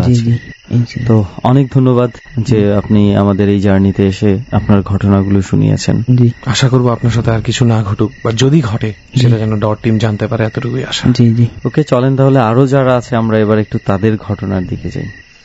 রাইট, তো আমরা এতক্ষণ গল্প শুনছিলাম একজনের কাছে তার জীবনের কিছু সত্য ঘটনা, এখন আরেকজনের কাছে কিছু সত্য ঘটনা শুনবো। তবে তার আগে তার নামটা একটু জেনে নিই। হ্যাঁ ভাই, আমার নাম হচ্ছে মোহাম্মদ সাইফুল ইসলাম। সাইফুল ইসলাম। সাইফুল ভাই, আপনি কি করছেন? আমি এখন একটি মিডিয়াতে জব করছি, এডিটিং ম্যানেজার হিসেবে জব করছেন। আপনি কি সবসময় বিশ্বাস করতেন ছোটবেলা থেকেই? অ্যাকচুয়ালি আমি এটা বিশ্বাস করতাম না, তো আমার সাথে যখন একটা ঘটনা ঘটছে তখন থেকে আমি বিশ্বাস করি মোটামুটি না কিছু একটা আছে বা না থাকলে তো এভাবে হতে পারে না। রাইট, ওকে। তো আপনি আমাদের সাথে আজকে কোন ঘটনাটা শেয়ার করতে চান? আপনার সাথে ঘটে যাওয়া কোনো ঘটনা নাকি? জি অবশ্যই, কারণ আমি প্রথম যে ঘটনা শেয়ার করছি এটা আমার নিজের সাথেই ঘটেছে এবং এই ঘটনাটি ঘটেছিল এই তো কিছুদিন হয় ঘটনা ঘটছে। এটা হচ্ছে গিয়ে আমার গ্রামের বাড়িতে 2 দিনের ছুটি নিয়ে গ্রামের বাড়িতে গিয়েছিলাম। তো যাওয়ার সময় আমার সাথে একজন ছিল, আমার বান্ধবী নূরজাহান ছিল। ওখানে মানে ওকে রাইখা মানে আমি কোন একটা কাজে আমার ব্যাক করি মানে বাসায়। তো জায়গাটা একটু বর্ণনা দেই ভাইয়া, সেটা হচ্ছে গিয়ে নারায়ণগঞ্জ দিয়ে 1 ঘন্টা লঞ্চের যাত্রা, পরে লঞ্চ ঘাটে নেমে আরো 1 ঘন্টা সিএনজি বা রিক্সার যাত্রা। বেসিক্যালি মোটামুটি মানুষ হেঁটে চলাফেরা করে না, রাস্তা পারাপার করতে হলে সেখানে সিএনজি অথবা রিক্সা আছে, সেটা দিয়ে পারাপার হয়। তো আমি সন্ধ্যাবেলা আসার সময় মানে সেখানে গাড়ি ঘোড়া কিছুই পাচ্ছিলাম না, আবার ঘুরি বৃষ্টি ছিল, তো এই কারণে মানে কিছু পাচ্ছিলাম, আমার অনেক জরুরি ছিল। এই জন্য আমি মনে করলাম যে একটু হাইটে যাই, যদি সামনে গিয়ে কিছু পাই তো সেটাতে আমি উঠে পড়বো। তো আমি যখন হেঁটে রওনা দিলাম ওই জায়গাতে, তো মানে কিছু পাচ্ছি না, তো আমি ভাবলাম মাঝখান তো চলে আসি, আরেকটু আসে হেঁটে যাই। তো ওই জায়গাতে আবার 2টো কবর ছিল, 2টা স্বাভাবিক মানুষের কবর আর একটা ছিল গণকবর, যে মানে অস্বাভাবিক মৃত্যু বা অ্যাক্সিডেন্ট হলে মানুষের যে কবরগুলি হয় না, ওই কবর। মোট 3টা মৃত্যুর, হ্যাঁ ওই 3টা কবর ছিল ওই জায়গাতে। তো আমি যখন 2টা কবর পার হয়ে যখন ওই অস্বাভাবিক মৃত্যু মানে গণকবরটা পার হয়ে সামনে আসলাম, তো তখন আমার মানে হাতটা ছিল, আমার কাছে মনে হচ্ছে যে মানে আমার পিছনে আরো কিছু লোক হেঁটে আসছে। আপনি শব্দ পাচ্ছিলেন? শব্দ পাচ্ছিলাম। তো আমি পিছনে তাকাইলাম, যে আমার মনে হচ্ছে শ্বাস চলে যাচ্ছে যে হয়তো মানুষ আসতেছে, একসাথে যাই। এটা মনে করে পিছনে তাকাইছি, ভাই কাউকে দেখি না, মানে অনেক লম্বা পর্যন্ত তাকাইলাম, দেখি কিছুই নাই, শুধু বাতাস আর ঘুরি বৃষ্টি। কি ব্যাপার মানুষের? হ্যাঁ আশেপাশে এদিকে না ওদিকে না কোথাও আশেপাশে কেউ ওদিকে নেই? কিছু নেই, আমি চারিদিকে তাকায় দেখলাম কিছু নেই। তো আমি আবার হাঁটতে শুরু করলাম, হয়তো বা হ্যালো কিছু হতে পারে, অন্য কোনো শব্দ হতে পারে। আবার হাঁটতে শুরু করলাম, তো এমন সময় হঠাৎ করে মানে মেয়ে মানুষের চিৎকার চেঁচামেচি শব্দ শোনা যাচ্ছে আচ্ছা। ওই ঘনকবরটার পাশ থেকে। তো চারিপাশে গণকবরটার ওখান থেকে চিৎকার চেঁচামেচি শোনা যাচ্ছে। হ্যাঁ, কিন্তু আমি চারপাশে তাকালাম, মানে চিৎকার বলতে কিরকম চিৎকার? মানে মানে মেয়েদের আকুতি, চিৎকার, হ্যাঁ। ভয় নাকি কষ্ট নাকি? মানে মানে আমার মনে হচ্ছে যে মানে মানুষ কোনো বিপদে পড়লে বাঁচাও, আচ্ছা, আচ্ছা, আচ্ছা। যে এরকম টাইপের, যে আমাকে বাঁচাও বা উদ্ধার করো, এরকম একটা ফিল হয় না? এই টাইপের চিৎকার আর কি। ওই ধরনের একটা শব্দ, মানে চারপাশে তাকাতে গিয়ে কিছুই নাই। হুম। পরে আমি এটি কোথা থেকে আসে, হয়তো বা আশেপাশে থেকে আসতেছে, কিন্তু শব্দটা আসতেছে ভাই কবর পাশ থেকেই। মানে আমার ডান পাশে কবর ছিল, তো মানে ডান পাশ থেকে শব্দটা ভেসে আসছে। তো আমি দূর ওদিকে মানে ইনা করে সামনের দিকে হাঁটতে চললাম। তো জোরে হাঁটতাছি, তো বৃষ্টি মানে অনেক জোরে নামতাছে। এমন সময় মানে আমার কাঁধে দুই খান দিয়ে মানে কেউ হাত দিল, মানে হাত দিয়ে আমাকে অফিস সাইলেন্ট করে ফেলাইছে। আমি দাঁড়া গেছি, মানে ওই হাঁটার সময় আমাকে দাঁড়া করে ফেলাইছে। তো মানে আপনাকে ধরে হ্যাঁ, আটকে মানে ফেলেছে কাঁধে কেউ? একটা মানুষ যদি কাঁধে হাঁটার সময় যদি কাঁধে হাত দেয়, এরকমটা হয় না, ঠিক ওই রকম কাঁধে হাত দিছে। মানে আমি চাষ করে মানে পিছনে তাকাইলাম, হুম, হুম। তাকিয়ে দেখি যে ভাই কেউ নাই। কেমন লাগে এই সময়টাতে ভাই? মানে আপনার কাঁধে হাত দিয়েছে কেউ, হ্যাঁ, আপনি বললেন কাঁধে হাত থামায় দিয়েছে। দিছে, এখন আপনি পিছনে তাকায় দেখেন কেউ নাই। না, কেউ নাই। তখন আপনার কাঁধে হাতের ফিলিংসটা হ্যাঁ, কি তখন হাতে মানে আছে? একদম মানে পুরো মানুষ যেভাবে মানে তখনও আপনি টের পাচ্ছেন পিছনে তাকায় দেখছেন কেউ নাই, অথচ না, ঘাড়ে হাত। ঘাড়ে হাত আসে। মানে ওই সময় আমি জোরে চিৎকার দিই, মানে এরকম একটা সময় কে না ভয় পায়। তো জোরে দৌড় মারলাম সেখান থেকে। দৌড় মারার সময় মানে দেখি যে একটা রিক্সা আসতে আসে মানে আচ্ছা। পিছ থেকে। তো আমি মানে হাঁপাতে মানে ওটাকে থামাইলাম রিক্সাটাকে। পরে উনি আমাকে দেখে থামাইলো। থামানোর পর আমি ওনার রিক্সাতে উঠি। ওঠার পর বললাম যে ভাই আমাকে তো কাল পর্যন্ত নিয়ে যান, আমি মানে অনেক বিপদের মধ্যে আসি। পরে উঠলাম, ওঠার পর মানে চালাতে হঠাৎ করে তার ঘাড়ের মধ্যে আমার চোখটা যায়। দেখি যে ঘাটটা মানে গামছা ছিল, তো গামছাটা লাল রক্তে মানে ব্লাডে পুরো মানে তার গামছাটা লাল হয়ে গেছে। আমি বললাম, ভাইয়া আপনার, রিকশাওয়ালা আহত। বললাম যে ভাই আপনার ঘাড়ে রক্ত কেন, কি হয়েছে আপনার? মানে উনি আমার কথার কোনো অ্যান্সার দিতে আসে না। সে তার মতো রিক্সা হ্যাঁ, তার মতো রিক্সা চালাচ্ছে। চালাচ্ছে। আমি বললাম যে মানে তার শরীরে হাত দিলাম যে থামেন। তো উনি আমার কথার কোনো অ্যান্সার দিতাম, তার রিক্সাও থামাচ্ছে না, সে টানছে। তো হঠাৎ করে যখন গামছাটাকে নাড়ালো, মানে দেখলাম যে তার পুরো মানে ঘাটটা মানে কাটা, একেবারে পুরো ঘাটটা মানে কাটা। মানে তার ভিতরে যে মানে পেটা বলি আমরা, সেটা সম্পূর্ণ মানে দেখা যাচ্ছে। মাংস দেখা যাচ্ছে এভাবে। হ্যাঁ হ্যাঁ, এরকম ভাবে কাটা থাকলে মানুষ জীবিত থাকার কথা না। সেটাই। পরে কি করলাম কি, আমি রিক্সা থেকে লাফায় পড়লাম। মানে রিক্সা থামাচ্ছে না। সে কি রিক্সা চালিয়ে যাচ্ছে? হ্যাঁ, চালিয়ে যাচ্ছে, উনি থামাচ্ছে না, কোনো রেসপন্সও করছে না, কোনো কিছু না। উনি ওনার মতো চালাই থামাচ্ছে যেতেছে, কোনোভাবে কোনো ই করতেছে না। পরে আমি ভয়ে সেখানে লাফ দিলাম, লাফায় পড়ে মানে ধান খেতে পড়লাম। আচ্ছা। তো সন্ধ্যার আগে মানুষ তো চলে যায় কাজ শেষ করে ধানটা নিয়ে। ওনারা দেখে যাবে পড়লাম, তো ওনারা দূরে আগে আসলো। আগে মানে আসার পরে- ওইখানে কিছু লোক হ্যাঁ হ্যাঁ ছিল, কাজ ওনারা চলে করছিল যাচ্ছিল কাজ শেষ করে। আচ্ছা। ওই সময় আমাকে বললো যে কি ব্যাপার, আপনি হঠাৎ করে পড়ে গেলেন কেন, কি হয়েছে আপনার? বললাম যে ভাইয়া আমাকে একটু ঘাট পর্যন্ত নিয়ে যান, আমি অনেক অসুস্থ, আমি হাঁটতে পারতাছি না। মানে ওই ঘটনাটা বললাম না যেটা হয়েছে আমার সাথে। তো ওনারা আমাকে অসুস্থ মনে করে ঘাট পর্যন্ত নিয়ে গেল। নিয়ে যাওয়ার পরে ঘাটে নিয়ে আমাকে বললো যে এবার আপনার কি হয়েছে সেটা বলেন। পরে বললাম যে ওই রাস্তাটাতে আমি আসার সময় এটা আমার সাথে হইলো। বললো যে ভাইয়া আপনি তো এখানে একা রওনা দিচ্ছেন, এই জায়গাটা তো ভালো না, এখানে মানুষ গাড়ি দিয়ে চলাফেরা করে, আপনি হাইটে আসছেন কেন? হয়তো আপনি হাইটে আসছেন এই কারণে হয়তো বা এরকম কিছু আপনার কাছে ঘটছে। তো কখনো কোনো সময় এই জায়গাটা দিয়ে আর একা আসবেন না। আচ্ছা, আপনি গণকবর বলছিলেন, মানে বুঝলাম না গণকবর আসলে উনি বলতে। আমি ওনার কাছে জিজ্ঞেস করছিলাম একটু আগে, গণকবর বলতে উনি যেটা বললো অপঘাতে মৃত্যু যেগুলো হয় আচ্ছা, আচ্ছা। সেগুলোকে আলাদাভাবে গ্রামে কবর দেওয়া হয়। হ্যাঁ হ্যাঁ, ওই মানে কবরটা যাতে পরিচয় পাওয়া যায় না। ওনার ধারণা ওই কবরটা থেকেই চিৎকার আসছিল। চিৎকার আসছে। এখন চিৎকার কবর থেকে আসছিল এটা আমরা কনফার্ম, কিন্তু দোস্ত কোন কবরটা থেকে এটা আমরা এখন শিওর না। শিওর না। ওয়েল, এখন যেই ঘটনাটা আপনি বললেন, গ্রামের নামটা যেন কি বললেন আপনি? এই গ্রামের নামটা হচ্ছে আপনার গজারিয়া, মুন্সিগঞ্জের গজারিয়া কলাকাশিয়া গ্রামে। আচ্ছা আচ্ছা। এই গ্রামের মানুষ যদি এই মুহূর্তে শুনে থাকে, তারাই হয়তো বা বেটার বলতে পারবে আসলে এই কবরের সেটাই ঘটনাটা আসলে কি, মানে তারা কিছু ফেস করে কিনা বা আদৌ করেছে কিনা। ওকে, এটা তো ছিল আপনার জি, একটা ফার্স্ট ঘটনা। স্টোরি। আর কোন ঘটনা কি আপনার সাথে ঘটেছে? হ্যাঁ জি, অবশ্যই আরেকটা ঘটনা আছে আমার সাথে, আরেকটা না আরো কয়েকটা আছে, যেখানে আমি একটা বলি। প্লিজ। তো সেটা হচ্ছে আমাদের এলাকার মসজিদে, ওই মসজিদটা ছিল আপনার বেড়ার মসজিদ। আচ্ছা মানে পানির ব্যবস্থা ছিল কিরকম, যে বদনা দিয়ে পুকুর থেকে পানি এনে উজু করতে হয়, আচ্ছা, এরকম একটা জায়গা। তো সেখানে একজন হুজুর এবং একজন মুজাজ্জিন বলে, দুজন ছিল, হ্যাঁ দুজন। আচ্ছা, মানে ওই মুজাজ্জিন রাতের বেলা আবার খাবার নিয়ে আসতো অন্য একটা বাসা থেকে ইমাম সাহেবের জন্য। যখন আমার রোজার মাস ছিল ভাইয়া, আনার সময় হুজুরের রুমে যাবে, কে নিয়ে আসছে? ওই যে মানে মুজাজ্জিন আচ্ছা মুয়াজ্জিম অন্য বাসা থেকে খাবারটা নিয়ে আসছে, সেই খাবার। ওকে। তো ও খাবার নিয়ে আসা যখন হুজুরের দরজাতে নক করলো যে হুজুর খাবার নিয়ে আসছি, তো খোলেন। তো বলো যে একটু দাঁড়াও, আমি একটা মিটিং করতেছি, পরে তোমাকে আমি আনছি। ও আবার ওখান থেকে লড়ে নাই, সেখানে দাঁড়ায় আছে। তো ও শুনতে পাতাছে ভিতরে মানে কয়েকজন লোক কথা বলতেছে, মানে হুজুরের কণ্ঠ সহ আরো কয়েকজনের কণ্ঠ। অনেকক্ষণ শুনলো। ওই মুজাজ্জেমের নাম ছিল আবার হুমায়ুন। হুমায়ুন আসো, ভিতরে আসো। আচ্ছা, এই মোয়াজ্জেম কথাটাকে মনে হয় আপনাদের এলাকায় মোজাজ্জেম বলে নাকি? জি জি, মানে মুজাজ্জেম বলা হয়। হুজুরের সাথে একজন যে থাকে, মানে আজান দেয়। হয়তোবা মানে জয় ভাই এইভাবে হয়তো বিষয়টা বলছে, উনি হয়তো এইভাবে ইউজ টু বলার জন্য, ওইটাই হয়তো সবাই না বুঝতে পারে না বলে দিলাম। কিন্তু এটা হচ্ছে মুয়াজ্জেম। তো হুজুর যখন দরজা খুললো, খাবারের এই টিফিন বাটি নিয়ে ঢুকলো ভিতরে। ভিতরে ঢোকার পরে মানে উনি চারপাশে খোঁজতেছে যে আমি তো এইমাত্র ভিতরে অনেকজনের কথা শুনলাম, তারা গেল কোথায়? মানে হুজুর আমাকে দেখছে কেউ নাই, শুধু হুজুর কেউ নাই, আর গেটে তো উনি দাঁড়িয়ে ছিলেন। হ্যাঁ রাইট। কিন্তু ওই হুজুরকে বললো যে আপনারা বললেন যে আমি মিটিং করতেছেন, তো আমি বাড়িতে শুনলাম শব্দ অনেকের, ওনারা কোথায়? বললো যে এটা নিয়ে তোমার মাথা ঘামান দরকার নাই, তুমি খাবার দিয়ে যাও, উজু করতে যাও। পরে ও আর হুজুরের সাথে মানে বেশি কিছু কথা বলে না। উজু করে যখন নামাজ পড়তে যাবে, তখন আরো একবার হুজুরকে বলে প্লিজ একটু বলেন যে আপনি তো ভিতরে কথা বললেন। তো কথা যখন বললেন, ওনারা কোথায়, কারা ওনারা, আমি তো ভিতরে কাউকে দেখিনি। পরে বললো দেখ, তুই তো অনেকদিন ধরে এখানে আসিস, আমি অনেকদিন ধরে আসি, তো এই মসজিদের কয়েকটা জিনের সাথে আমার পরিচয় আছে, তো তাদের সাথে আমি কথা বলছি, তো তারাই ছিল এখানে, তো এটা নিয়ে তুই ভাবিস না, তো এটা কোনো সমস্যা না। পরে ওই যে মুজাজ্জেম, ও দুদিন পরে সেখান থেকে চলে যায়, যে ওনার কাছে ওখানে থাকাটা বেতার না, হয়তো বা কোনোদিন ওনার চোখে পড়তে পারে, তো ভয় টিকতেও না পারতে পারে, তো এই কারণে চলে যায়। ওই মসজিদে কয়েকদিন পরে চিল্লা দিতে আসে কিছু লোক, কি বলে তাবলিগে, হ্যাঁ 3 দিনের জামাত আসে কিছু লোকজন। তো ওনারা যখন রাতে তালিম শেষ করে মানে কয়েকদিকে গিয়ে ঘুমাইতো, সরাসরি ঘুমাইতো, উনি এইদিকে উনি ওইদিকে। তো তাদের মধ্যে একটা লোক মানে সামনের কাতারে বিছানা করে ঘুমাইছে।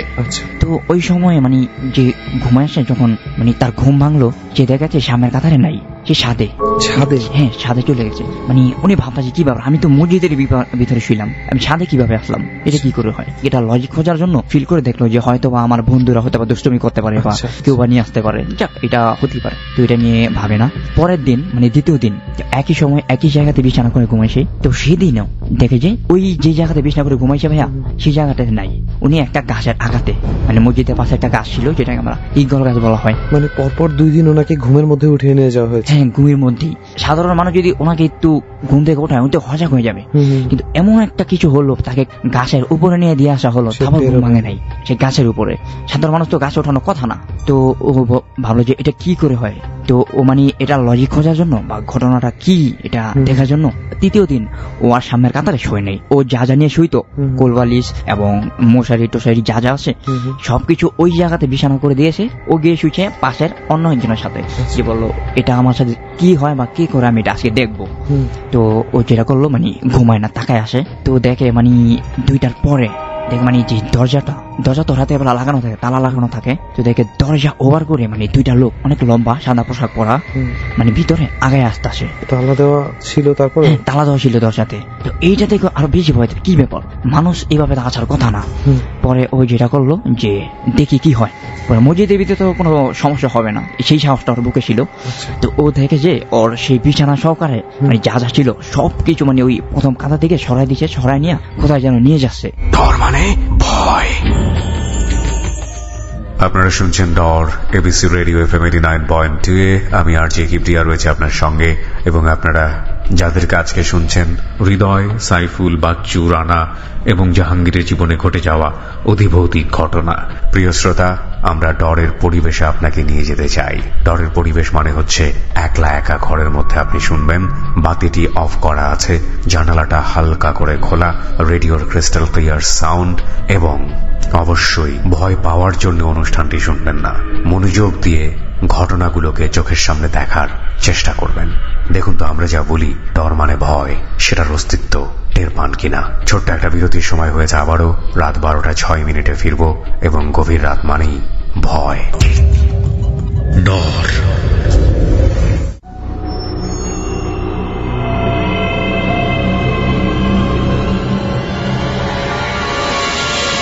ডর মানে ভয়।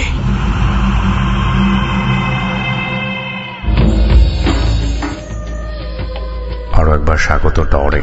কিবরিয়া রয়েছে আপনাদের সঙ্গে, শুনছেন আমার অনুষ্ঠান ডর, এবং অন দ্য স্পট থেকে রয়েছে সুমন ও রেহান, সঙ্গে রয়েছে সাউন্ডে লোবান।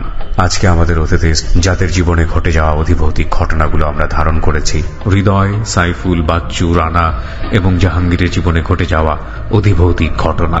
আমরা মনে করি যে বাংলাদেশের একমাত্র ভৌতিক অনুষ্ঠান রেডিওতে যেটা পরিবেশ নির্ভর অনুষ্ঠান। ভয় পাওয়ার জন্য, ভয়ের অনুভূতি মনের মধ্যে আনার জন্য একটা ভৌতিক পরিবেশ অনেক বেশি জরুরি।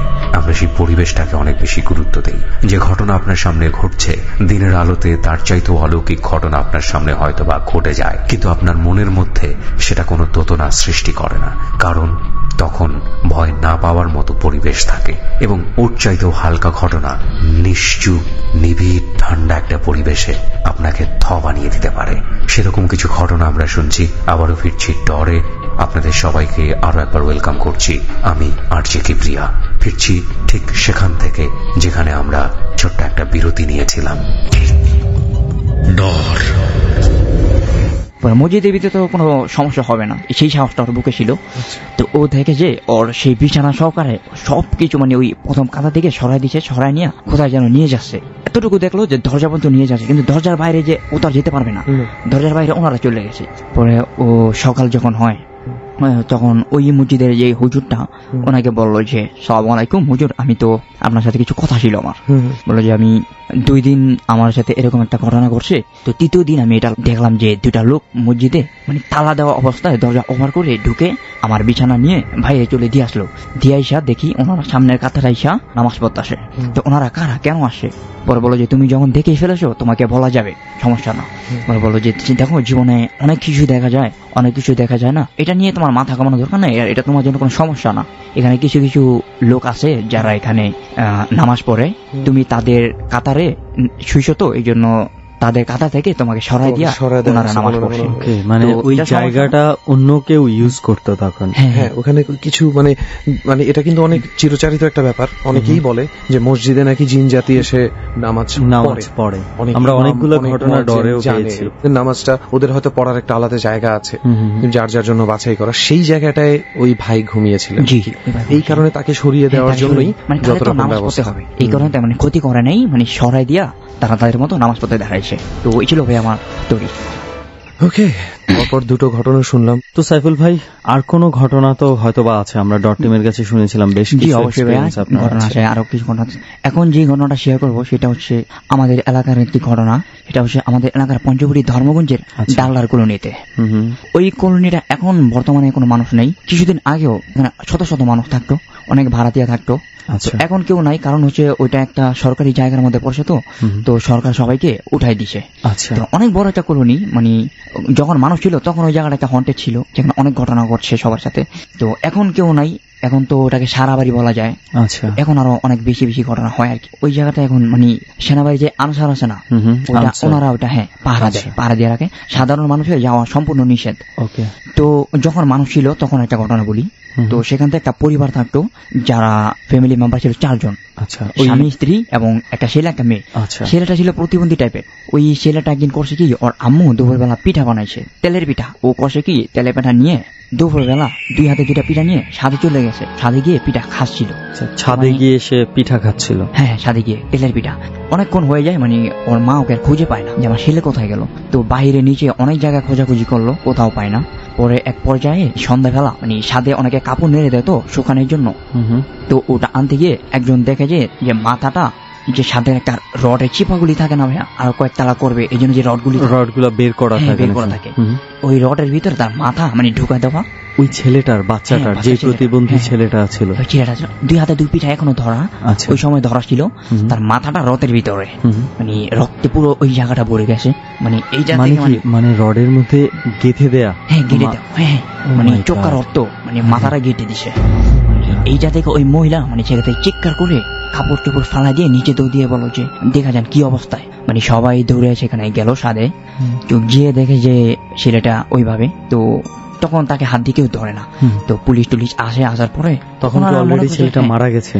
মারা গেছে। ওনারা মনে করছে হয়তো মার্ডার হতে পারে, এভাবে যখন মরছে নিচে মার্ডার হতে পারে। তো ও তো আর এইভাবে লাফায় পড়বে না, তার হাইটে তো ওখান দিয়ে মাথা দিয়ে ঢোকা সম্ভব না। এবং এত লম্বা মানুষও নাই। ওকে, বিধে যাওয়া সম্ভব না, সাধারণ মানুষের পক্ষে এটা সম্ভব না। ওকে, তো পুলিশ আসলো, আইসা মানে ওনারাও বলতেছে যে এটা যদি মানুষ করতো তো এটা করতে পারতো না, রথ তো অনেক লম্বা, তো ও রথ থেকে নিচে পর্যন্ত গাঁথানো এটা কিভাবে হয়। তো ওনারা বললো ওকে তো হসপিটাল নিয়ে যান, পোস্টমর্টম করার পর দেখি কিছু পাই কিনা।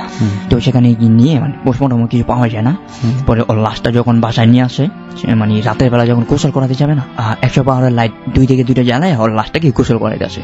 আচ্ছা, তো গোসল করার সময় কয়েকজনে মানে দেখে যে তার যে পিঠের মধ্যে মানে 4টা মানে কালো হাতের সাপ তার পিঠে বসানো, অনেক বড়, মানে ফুলে গেছে জায়গাটা, মানে কোনো একটা অশুভ শক্তি যদি কোনো মানে থাবর দেয় যেরকম একটা মানে কালো হয়ে গেছে, এরকম অনেক ভয়ঙ্কর। মানে ওনারা দেখে অনেক ভয় পাইছে কি ব্যাপার। পরে মুরব্বী একজন ছিল, তো উনি বললো যে এখন বুঝতে পারছি এই হাতের সাপ এটা মানুষের কাজ না, এটা নিশ্চয়ই শয়তানের আনাগোনা হতে পারে, বা ও আমি দেখছিলাম যে ওর হাতে তেলের পিঠা ছিল, তো বদ্ধপুরে এখানে তেলের পিঠা নিয়ে হয়তো বা উঠছে, এই কারণে হয়তো বা ওর সাথে এরকম কিছু একটা ঘটনা ঘটছে যার ব্যাখ্যা নাই। ওই দিন থেকে ওই স্বাদ সম্পূর্ণ বন্ধ, মানুষ যাওয়ার জন্য বন্ধ। তাছাড়া ওই বিল্ডিংটাতে মানে ওই ডালডা কলোনিটাতে ধর্মগঞ্জের ওটাতে যখন মানুষ থাকতো ভাইয়া, তখন যে সিঁড়িতে যদি কেউ উঠতো না, মানে তার কাছে ফিল হতো যে পিছনে কেউ উঠছে, তার সাথে পিছনে তাকায় কাউকে দেখতে পেত। সিঁড়িটাতে প্রত্যেক সপ্তাহে কমপক্ষে 2টা করে লাইট চেঞ্জ করা হতো, ফিউজ হয়ে যেত। কেন ফিউজ হতো, কি কারণে ফিউজ হতো কেউ সেটা মানে জানে না, বুঝতে পারে না। তো এই ছিল ভাইয়া কলোনি ঘটনা। ওকে, মানে আসলে একটা বিষয় খুব মানে আমার কাছে মনে হচ্ছে যে যেভাবে আপনি রডের বর্ণনা দিলেন, এত উচ্চতায় কোনো মানুষের পক্ষে আসলেই ওখান থেকে নিয়ে গেঁথে দেয়া ইম্পসিবল, আর সেই বাচ্চাটার পক্ষেও সেটা সম্ভব না। সে এমন হতে পারতো যে রডের মধ্যে বাড়ি খেয়ে মাথা ফেটে গেছে, চিপার মধ্যে আটকে গেছে, সেটা হলো একটা কথা, বোঝা যেত। কিন্তু এটা আসলে অনেক উঁচা থেকে মনে হচ্ছে যে মানে অনেক উপরে তুলে কেউ ছেড়ে দিয়েছে। তো যাই হোক, আমি জানি না আসলে আদৌ ঘটনাটা কি ঘটেছে। মানে এরপরে এই ছেলেটা মারা যাওয়ার পরে কি আর কোনো ধরনের কোনো ঘটনা এই ধরনের ঘটনা ঘটেছে ওখানে? না, মারা যাওয়ার পর সাত বন্ধ হয়ে গেছে, কিন্তু এছাড়াও ওই জায়গাতে মানে যখন মানুষ ঘুমাইতো ভাইয়া, কেউ যদি একা ঘুমাইতো, তো আমার নানার একটা ঘটনা বলি। তো আমার নানা ওই বাসায় থাকতো, গোপন নানা, উনি কিন্তু বাবুচি ছিল। তো উনি করছে কি, একদিন বিয়ে বাড়িতে রান্না বান্না করে আসা, মানে ওনার ফ্যামিলি মেম্বার সবাই ওই বিয়ে বাড়িতেই ছিল। উনি রাতে বেলা চলে আসে, মানে বাসায় চলে আসে বিছানাতে ছুঁইছে। তার বিছানাটা জানলা থেকে 10 গজ দূরে হবে। তো উনি যখন ঘুমাইছিল ভাইয়া, যখন ঘুম ভাঙে তখন দেখতে পায় যে তার পা 2টা জানলার বাইরে। আচ্ছা, ঘুম ভাঙার পর দেখে পা বাইরে, কি ব্যাপার, আমি বিছানা ছিলাম, পা বাইরে গেল কিভাবে? আমি তো শুইলাম বিছানাতে। ওই রুমটাতে ওনার মেয়ের সাথে অনেক সময় অনেক ঘটনা ঘটছে। তো যেখান থেকে একটা ঘটনা বলি আমি। তো ওনার যে মেয়ে, তার স্বামী আবার তার সাথে মানে থাকতো ঘর জামাই হিসাবে। আচ্ছা, ওনার স্বামী কাজে যখন চলে যায় তখন উনি বাড়িতে একা, কেউ ছিল না। তো উনি যখন ওয়াশরুমে যায় না, হঠাৎ করে মানে যে টিপ কলটা, ওটা চালু হয়ে গেছে।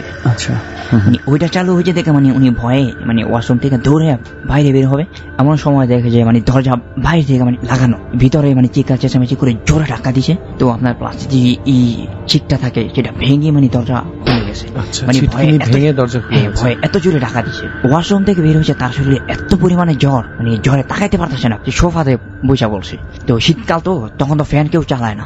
তো উনি দেখে যে মানে বাতাস সারাই, তার পর্দাগুলি বাতাস সারাই উঠতে শুরু করছে, এবং তার পাশাপাশি মানে জানলার উপরে একটা কালো হাতের ছায়া আইসা পড়ছে। ওটাতে কালো একটা হাতের ছায়া এবং বাতাস সারা মানে ওই পর্দাগুলো উড়তে আসে। তো এইটা দেখে মানে মহিলা মানুষ তো মানে ভয়ে চিৎকার চেঁচামেচি করে বের হয়ে যায়। সবাইকে বললো যে এটা কি ব্যাপার, কিভাবে কি হলো। ওনার ভাইকে বললো যে ভাইয়া, আমরা এই বাসায় আর থাকতে পারবো না, এখানে কিছুদিন একটা ছেলে মারা গেল এইভাবে, তাছাড়া আমিও আজকে একটা ঘটনার মধ্যে বললাম, তো এখানে আমাদের থাকা সম্ভব না, চলো আমরা চলে যাই।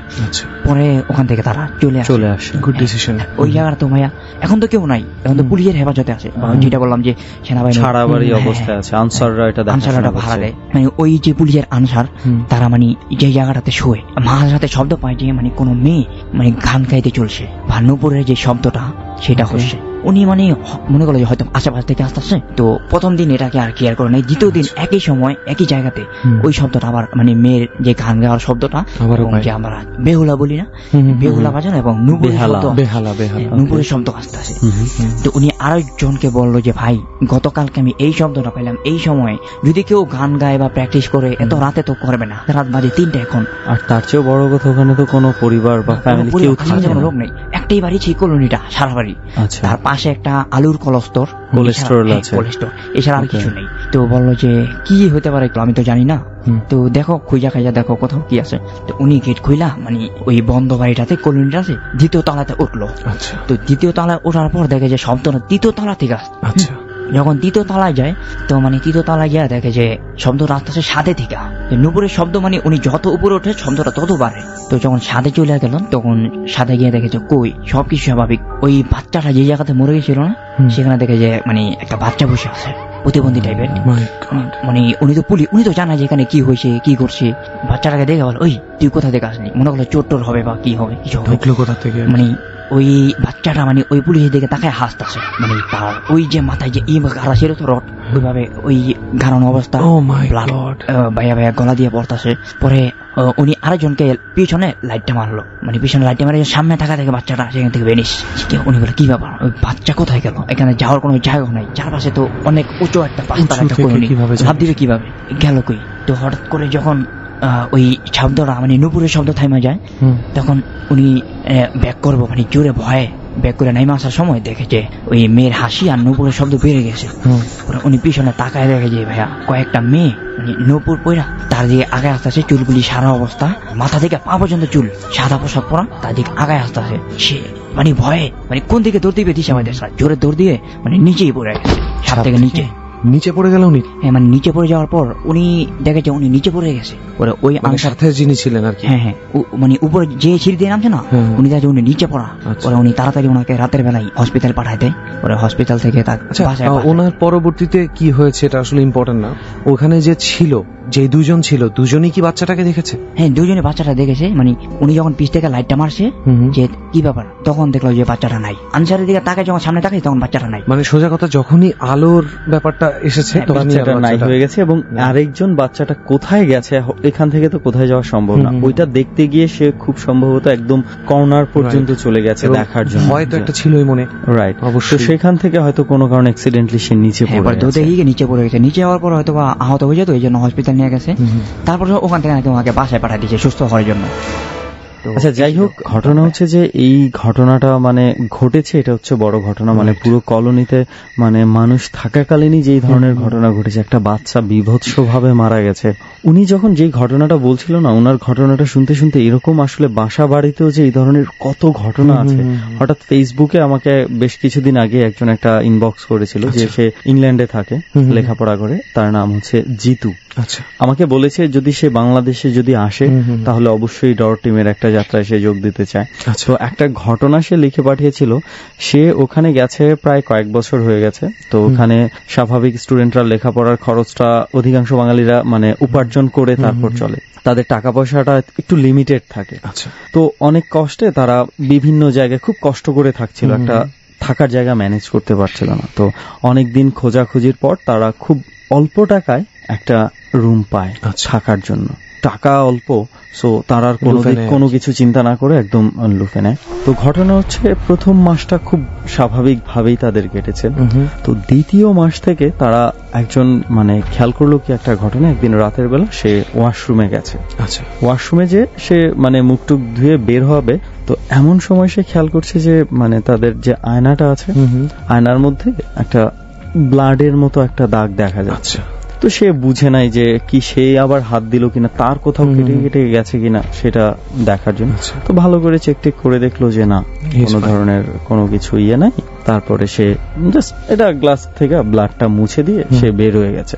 তো কিছুক্ষণ পরে আবার হয়তো কোনো একটা হাত ধোয়ার জন্য বা কিছু একটা কারণে জানি সে আবার গিয়েছিল, সেখানে যায় দেখে আবার ঠিক সেম ভাবে স্পষ্ট করে ব্লাড লেগে আছে, ওই রকম একইভাবে, এবং মানে কোন রকম কমে নাই, পুরো ব্লাড বোঝা যাচ্ছে যে এখানে ব্লাড একদম টাটকা ব্লাড লেগে আছে। তারপরও সে মানে একটু উইয়ার্ড লেগেছে তার কাছে বিষয়টা, সে আবারও পানি দিয়ে ধুয়ে চলে আসছে। তো এর পরের দিন বা খুব সম্ভবত 2-1 দিন পরে আরো একটা বন্ধু ঠিক সেম ধরনের ঘটনা দেখেছে, ওই ব্লাড মার্কটাই দেখেছে যে ওইখানে ব্লাডটা লেগে আছে।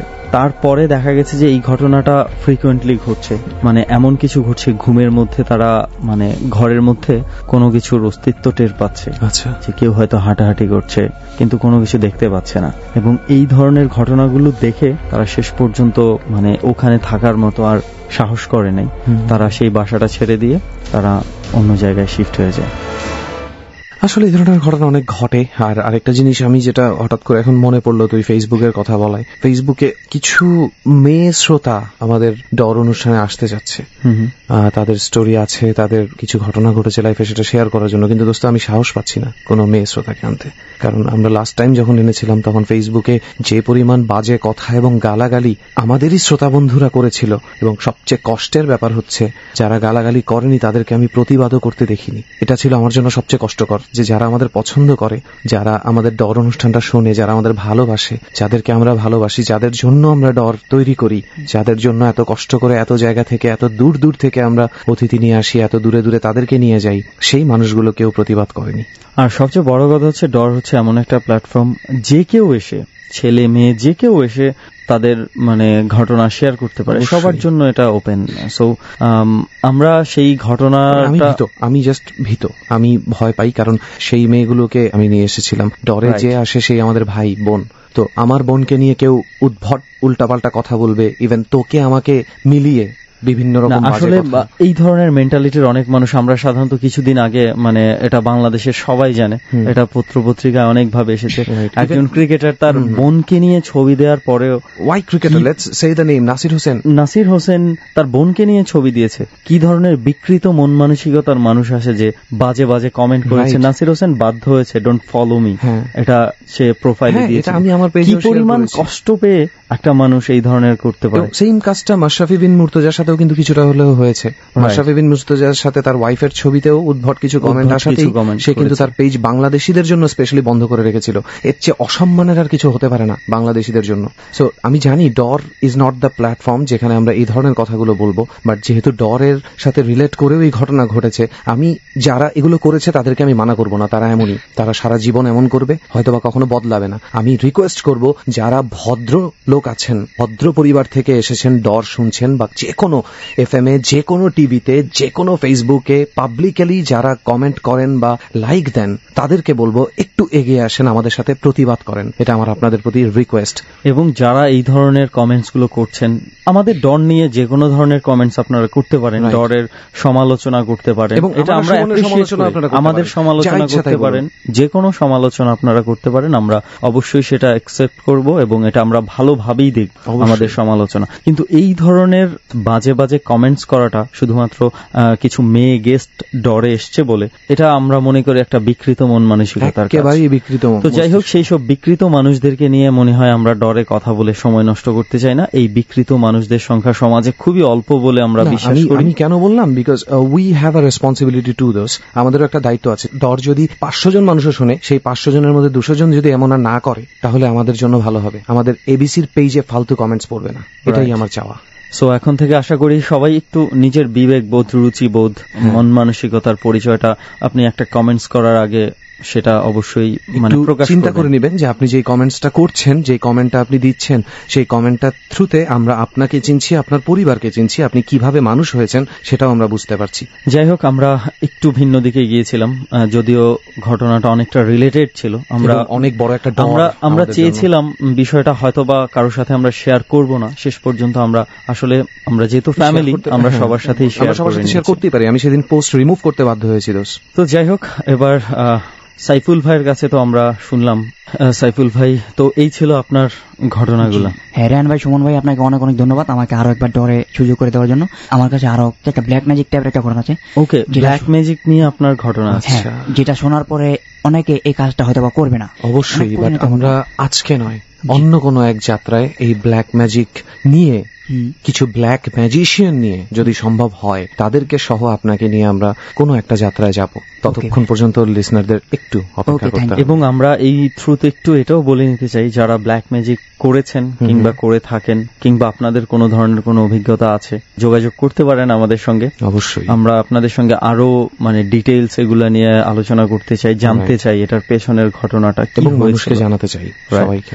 সো যারা এই ধরনের কাজের সাথে জড়িত আছেন তারাও যোগাযোগ করতে পারেন অবশ্যই, বা কোনো একসময় জড়িত ছিলেন এখন ভুক্তভোগী হয়ে ছেড়ে দিয়েছেন, এরকম হলেও আমাদের সাথে কানেক্ট করুন। যাই হোক, সাইফুল ভাইয়ের ব্ল্যাক ম্যাজিক স্টোরিটা আজকে না হয় বাদ থাকুক, চল আমরা অন্য একটা গল্প শুনে আসি। রাইট, অন্য যারা আছে চলেন সাইফুল ভাই আমরা সবাই মিলে তাদের ঘটনাগুলো একটু শুনি। ওকে ভাইয়া। অনেকগুলো স্টোরি অলরেডি শেয়ার করা হয়ে গেছে, অনেকের অনেক ঘটনা শুনে ফেলেছি। এবারে ডর মানে ভয় পেতে চাই বাচ্চু ভাইয়ের কাছ থেকে। বাচ্চু ভাই কেমন আছেন? এটা ভালো। আর আরো একটা কথা বলে রাখি, বাচ্চু ভাই কিন্তু আরো একবার আমাদেরকে ভয় পাইয়ে গিয়েছেন। দুর্দান্ত একটা ঘটনা তার কাছ থেকে আমরা শুনেছিলাম। উনি যেই ক্যাটাগরির জব করেন ওনার জবটাই তো দুর্দান্ত ভাবে ভয়ঙ্কর। রাইট, এবং আমরা এটা ঠিক যে গাড়ি নিয়ে অনেক ঘটনা শুনেছি গত কিছু এপিসোডে, তো বাচ্চু ভাই আমাদের সাথে আবারও যোগাযোগ করেছে। তার এই প্রফেশন পালন করতে গিয়ে তার কিছু ঘটনা ঘটে গেছে এবং ইভেন তার ফ্যামিলির কিছু মেম্বারের সাথেও কিছু অদ্ভুত ঘটনা ঘটে গেছে এবং রিসেন্টলি সেটা। তো আমরা ভাবলাম সেটা আসলে সবার সাথে আমাদের শেয়ার করা একটু উচিত। তো যাই হোক, যাদের হয়তো বা মনে নেই বাচ্চু ভাই কি কাজ করেন সেটা তাদেরকে একটু বলে দিই যে বাচ্চু ভাইয়ের মাঝে মাঝেই মৃত দেহ আনা নেয়া করতে হয় এক জায়গা থেকে আরেক জায়গায়, তাই তার অভিজ্ঞতাগুলো আসলেও একটু অন্যরকম। তো কি বলিস দোস্ত, আমরা কি শুরু করে দেই বাচ্চু ভাই? জি। তো বাচ্চু ভাই প্রথমে কোন ঘটনাটা এবার শোনাতে যাচ্ছেন? প্রথমে আমি যে ঘটনাটা বলবো এটা আমার ফ্যামিলির সাথে ঘটে যাওয়া একটা ঘটনা, আমার ছোট ভাইয়ের সাথে। আচ্ছা, আপনার ছোট ভাইয়ের সাথে। এটা কবে ঘটেছে? এটা গেছে মাসের দিকে হবে। ও, মানে খুবই রিসেন্ট একটা ঘটনা। ওকে, শুনি আমরা। ঘটনাটা হচ্ছে ভোলাতে। তো ভোলাতে ঘটে ঘটনাটা, আমরা একটু শুনি ঘটনা। জি, এটা হচ্ছে আমার ছোট ভাই যে মাদ্রাসায় পড়তো সেই মাদ্রাসার একটা ঘটনা। এই মাদ্রাসায় প্রতিদিন রাত্রে ওরা একটা হুজুরে পড়াইতো। মাদ্রাসাটা হচ্ছে ভোলায়। মাদ্রাসাটা ভোলাতে। সেই মাদ্রাসায় একজন হুজুর আপনার ভাইকে পড়াতো প্রতি রাতে? হ্যাঁ, প্রতি রাত্রে পড়াতো। এবং আপনার ভাই কি মাদ্রাসাতেই থাকতো নাকি না বাসায় পড়ে আসতো? যাইতো, যা পড়া চলে আসতো। আচ্ছা, এছাড়া নামাজ পড়া চলে আসতো প্রতিদিন। তো যখন ও মাদ্রাসার থেকে ফিরতো তো তখন ওর হাতে কিছু মাজারের তবারক থাকতো। আচ্ছা আচ্ছা। আমার আব্বু আম্মু ভাবতো যে হয়তো মাদ্রাসাতে মিলাদ টিলাদ পড়ায় ওই জায়গা থেকে দেয়। তো এরকম কিছুদিন আনার পরে বলে যে আমি আজকে অমুক মাজারে গেছি, কিছু কিছু মাজারের নাম বলে যে এইসব মাজার থেকে ঘুরে আসছি। মিরপুর মাজারের নাম বলে শাহ আলী মাজার, মানে ভোলা থেকে সে এই মাজারে ঘুরে গেছে, ঢাকা শাহ আলী মাজার থেকে ঘুরে গেছে। তো এরকম কিছুদিন বলার পরে কেউ বিশ্বাস করে না। বয়স কত ওর? বয়স এখন 12। স্বাভাবিক, এটা একটা বাচ্চা ছেলের মানে ইমাজিনেশন হয় অনেক সময়, এই বয়সের ছেলেরা অনেক কিছু বানিয়ে বানিয়ে বলে, তাই অনেকেই বিশ্বাস করে না আসলে। তবারক নিয়ে বাড়িতে যায়, তো আমার আব্বুরে জিজ্ঞেস করে যে তবারক কোত্থেকে আনছো? কয় আমি মাদ্রাসা থেকে হুজুরে দিছি। তো হুজুরের কাছে যায়, যাওয়ার পরে হুজুর বলে যে আর কি বড় হুজুর যে মাদ্রাসাটা দেখাশোনা করে, সে বলে যে আসলে এরকম হুজুর তো আমাদের মাদ্রাসায় নেই। আচ্ছা। তো বলে না, ও প্রতিদিন তবারক নিয়ে বাসায় যায়, তো ওই হুজুরটা তো এখানে থাকে। তো আমার ছোট ভাই বলে যে আচ্ছা আপনারা হুজুরটাকে দেখেন না, হুজুরটাকে তো আমি দেখি, হুজুরটা তো এই মাদ্রাসায় আছে। আচ্ছা। তো ওই বড় হুজুর বলে যে মাদ্রাসায় থাকলে তুমি দেখাও। তখন ও আর কি হুজুরটাকে খুঁজে পায় না। তো আমার আব্বু বাড়িতে চলে আসে। চলে আসার পরে ঘটনা যেটা হয় যে ও বাড়িতে এসে বলে যে আমি সিলেট মাজার থেকে ঘুরে আসবো। সিলেট মাজার থেকে ঘুরে আসবে, ও কখনো ঢাকাই আসেনি, তো সিলেট মাজার যাবে কেন? তো আমাদের বাড়িতে গ্রামের কিছু লোক এক হয়ে বলে যে আচ্ছা ঠিক আছে, তুমি যদি সিলেট মাজার যাও তাহলে আমাদেরকে কিছু স্মৃতি আয়না দেখাতে হবে। তো মানে সে যে এরকম বিভিন্ন মাজারে ঘুরে আসছে, এই ধরনের ব্যাপারটা অলরেডি পুরো গ্রামে চাউর হয়ে গেছে। হ্যাঁ, পুরো গ্রামে চাউর হয়ে গেছে, সবাই জানে। আচ্ছা। তো এরকম অনেকজন একসাথে হইলো। একসাথে হওয়ার পরে যেটা হয় যে ও সন্ধ্যার পরে বলে যে আমি আজকে সিলেট মাজারে যাব, আপনারা আসেন। ডর মানে ভয়। ছোট একটা বিরতির সময় হয়ে গেল, মাত্র 4 মিনিটের বিরতি। ডর শুনছেন আপনি আরজি কিবরিয়ার সাথে, সঙ্গে আছে সুমন, রেহান এবং সাউন্ডে রয়েছে লোবান। আপনারা আজকে শুনছেন হৃদয়, সাইফুল, বাচ্চু, রানা এবং জাহাঙ্গীরের জীবনে ঘটে যাওয়া অধিভৌতিক ঘটনা। 4 মিনিট পর আমরা আবারও ফিরে আসবো ডরে। ডর।